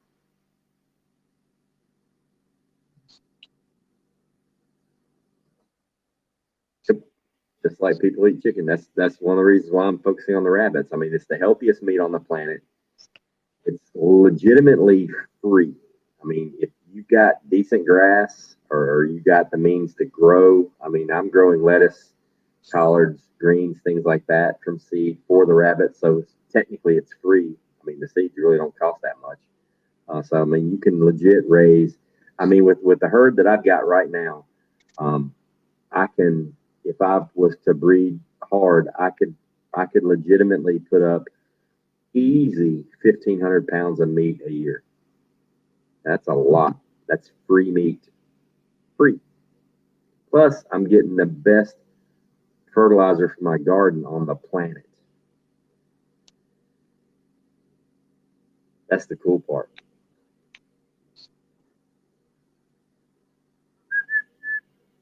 What's going on, Brian?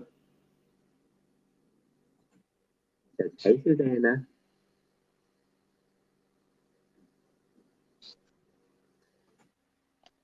I'd say just, I don't know, maybe about 5 minutes. Tried rabbit twice, too stringy for me. Guardian, I would definitely say that that rabbit was not prepared correctly, because if it is prepared correctly, you legit can confuse people between rabbit and chicken. So I would say it may have been overcooked, or it was not processed correctly. They didn't bleed it out right, and it wasn't processed immediately. Because if you dispatch the rabbit humanely and quickly, bleed it out really, really fast, process it, and get it in the refrigerator to rest for 24 hours before you freeze it or cook it, it's legitimately one of the most flavorful tender meats on the planet. So I would, if I were you, I would say maybe try it again, but a different way, because I've never had that issue. Oh my goodness, look who made it. Hi, everybody. I don't know where my rose is, but sorry I'm late. I turned off my canner about 15 minutes ago. Hi, Virginia. Hi. So how did everything turn out? Good? I haven't cracked it open yet. I turned it off at 7:50, and I imagine I can open it in about 5 minutes. Yeah, it's been a long, I'll just say quickly, it's just been a long day, and 2 people from my brother's church passed away. Terrible. And we don't have to guess why. You all know why. Yeah. Anyway, but I'll check on that in a minute. I just wanted to make sure to pop in and say hi, because I did do it. I just wasn't on camera. Not a problem. Completely understandable. Completely. Long pig is what the Pilgrims called human meat on the Mayflower to not scare the women and children. That is an awesome piece of trivia. That is awesome. Ghost, do you still raise fish? Not at the moment, but I will be building a new system this winter in the basement and have it up and running come the spring. Looking forward to that. So did you do chili, Virginia? Yeah. Yes, I did. Yeah, cool. Yep, I did chili. I used kidney beans and just the basic seasonings, the red pepper and cumin and salt, pepper, garlic, tomato. I didn't have enough tomato, so I think it's actually going to come out a little bit light, but that's okay. It is what it is. You can always add it later. Yep, exactly. It'll be fine. It smells really good, and actually, I'll go look right quick at the gauge. It should be down to 0. I'll be right back. I know I'm at 0. Susanna, are you? Just about. It's like right there. Susanna, did you do chili? No, I didn't. We don't eat a lot of chili, so I did some spaghetti sauce because I wasn't here when you all did that. And I also did some stew with that. Nice. That's amazing. Got a variety. All right. Yeah, I'm at 0. Is everybody else? I'm just getting here. Let's see. Who wants to Not go yet. first? You're not at 0 yet, Susanna?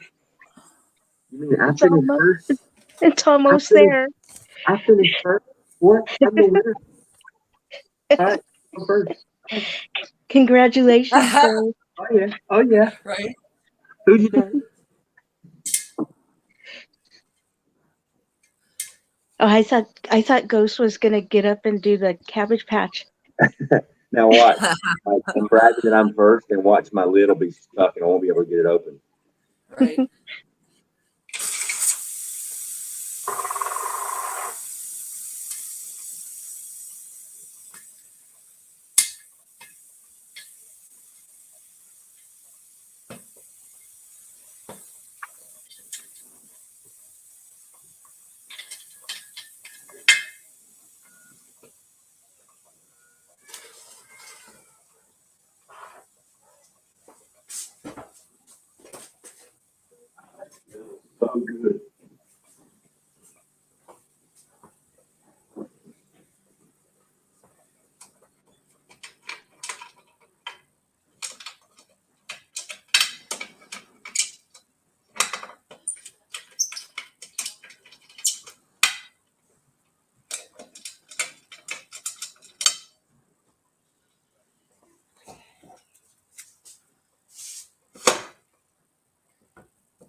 Here comes the big picture.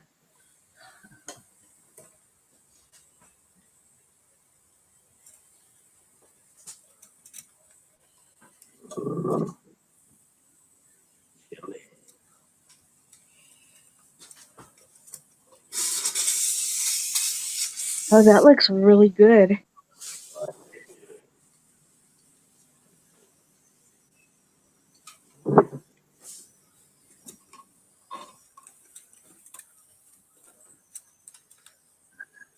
Oh, Virginia's pulling them out. What's Virginia got? All right, everybody. Looking there, looking there. So there we are. Looking good. Bubbling away. Yes, it is. This is some pork that I did the other day also, which it's really ugly, but I think it'll be okay. Yeah. And yep. So it's a little bit light. I might need more tomato, but it came out really good. So it looks good. And the pork too. The pork just looks a lot like the chicken. Yeah, I thought about doing a chicken chili, but I didn't have chicken on sale this week. Thanks, Hoot. 101. Hang on. Brian. All right, everybody's waiting on you, Susanna. Gonna show us? It's right there. I'm just waiting for the thing to fall. Are you sure? What do you think, Virginia? Do you think she didn't plan anything tonight? She was faking it and she's gonna have like technical difficulties and her internet's gonna go out? Did she fake on us tonight? We know what she did 2 weeks ago. She had it canned for 3 days and just waited to show us on the counter. I know, right? She had it stacked up and waiting. Yeah. Okay, I'm going to take mine out right now. Okay. I'm going to put you on the big screen. We want to see how it looks. We don't want to hear you tell us how awesome it is.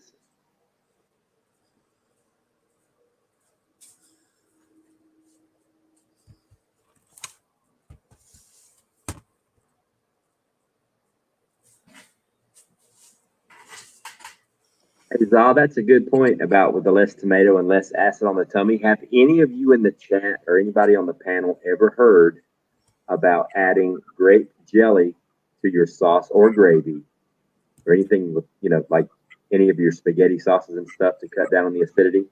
Huh. I tried it. It works. Wow.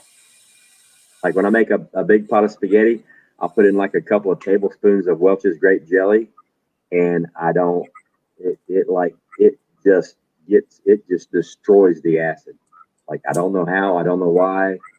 I might be right, I might be wrong. It may be a placebo, but you don't taste it. It doesn't alter the flavor at all. But for some reason, it just like neutralizes or like does something with the acid.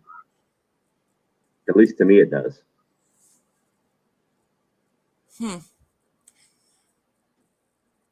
Yes. Therese, meat, pressure can. Now, you can water bath canned meat. I'm not going to say that you can't. You can. It takes about 7 days. It takes forever to do it.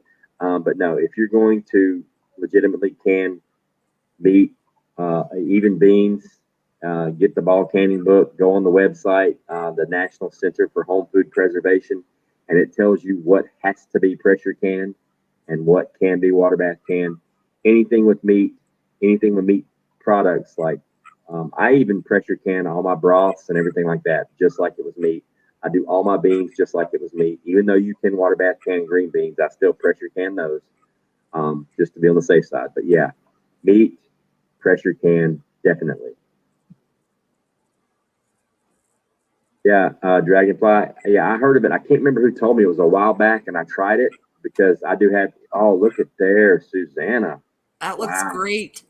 Yeah, it does. Man, that looks good. Is it beef stew? It looks like, or just the. It looks like beef stew. Yeah, I see meat on the bottom there. Yep. It looks like beef stew.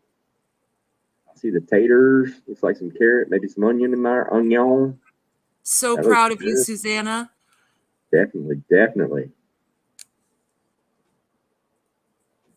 Good job. So I didn't realize I was unmuted. On mute. Sorry. It's okay. That's all right. That's all right. We don't pay attention to anything you say anyway. We're just joking. Love your voice. Um, thank you. It looks But great. It looks awesome.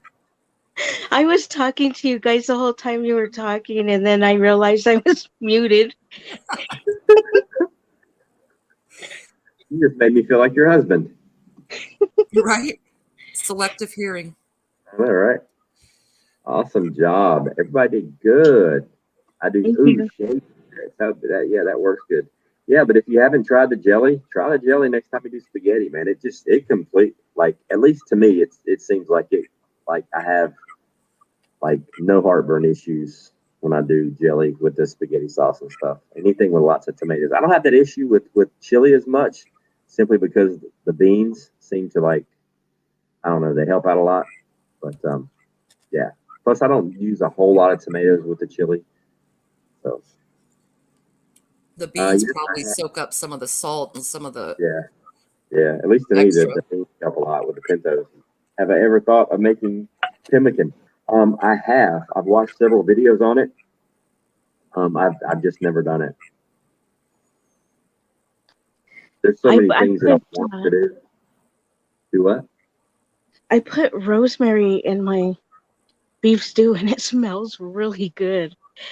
I can smell it from here.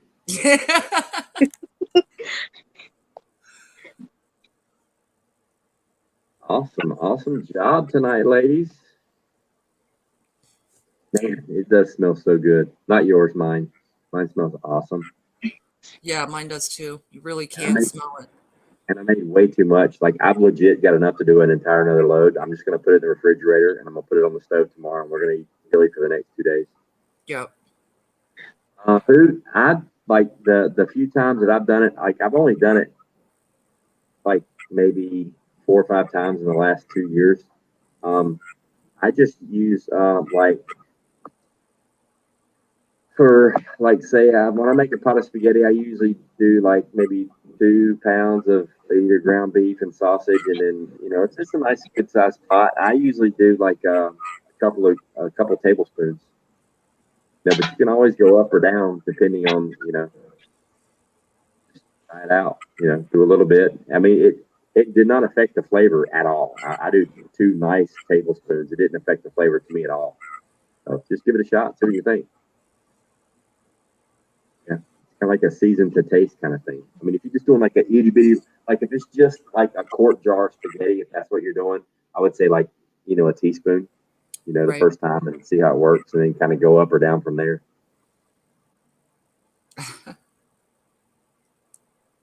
I did in my spaghetti sauce. I do put carrots and onions and celery, but I cook them down first. Right. And it helps to take the acid as well out of the tomatoes. Yeah, I just, like, with my spaghetti, I'll dice up some onions and some bell pepper, and I'll saute those real good and cook them down.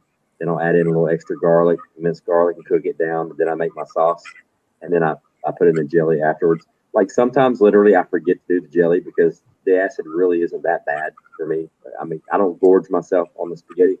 But here's the thing too, what kind of throws it off is I've canned so much spaghetti over the last several years that I don't make fresh spaghetti and eat it. Usually when I make spaghetti, I can it to replace the spaghetti that I just ate from the shelf in one of my jars. That's the one crazy thing about canning. Once you get an inventory built up, it's like you start rotating through it. And so you're eating what you can. So you're not ever really making fresh spaghetti. You're making a massive batch of spaghetti to can, and you just start eating the can. It's really weird how that works out. Right. Yeah, to just make a pot of spaghetti to eat for supper, I just don't do that anymore because it's not enough spaghetti for me. I want like 10 or 15 gallons, and I want to put it up and can it. You know what I mean? Yeah. Just to do a little. I just don't do that anymore. Weird, but I don't know. All right, guys. I guess we will call it a night. We did it in 3 hours and about 3 hours and 15 minutes. We did Chile. I want to thank everybody in the chat for hanging out with us. Yes, remember Mr. Papa Prepper and Mrs. Papa Prepper in your prayers. They got that thing. Hopefully they will, kick its butt and be back with us here really, really quick. But I wanted to thank everybody for hanging out. Hey, Mad Shad. I want to thank everybody in the chat, everybody that was on the panel, everybody that hung out with us was awesome. I appreciate it. Please tune in. It's awesome. If you guys get a chance, check out Prep Rally tomorrow night. We'll be in Backwoods. I got to go work on my good scenario for him. And Virginia Roots, it sucks what you had to go through today. Yeah. It's all right. I'm so glad you showed up to say hello to us. It's awesome. Susanna, thank you for being here with me all night long. Thank you for having me up here. And thank you, Virginia Roots, for coming up as well. Yes, I know ma'am. you're going through a lot right now. And thank you to everybody in chat. Yes. Thanks everyone who came. I'm sorry I missed so much. I'll watch the replay. I'm not sure how much fun I missed with everybody, but I'm so glad that all of you come every other week and check us out and learn something that is what we're hoping, and maybe laugh a little bit. So Definitely. We'll see you all soon. We're going to get off here. Shari McKenzie, hello. You guys have a wonderful night. Larry Brown, Fish Stick. Thank you guys for hanging out with us, and we will see you guys next time. Y'all have a good one. Good night. Love you all. Bye.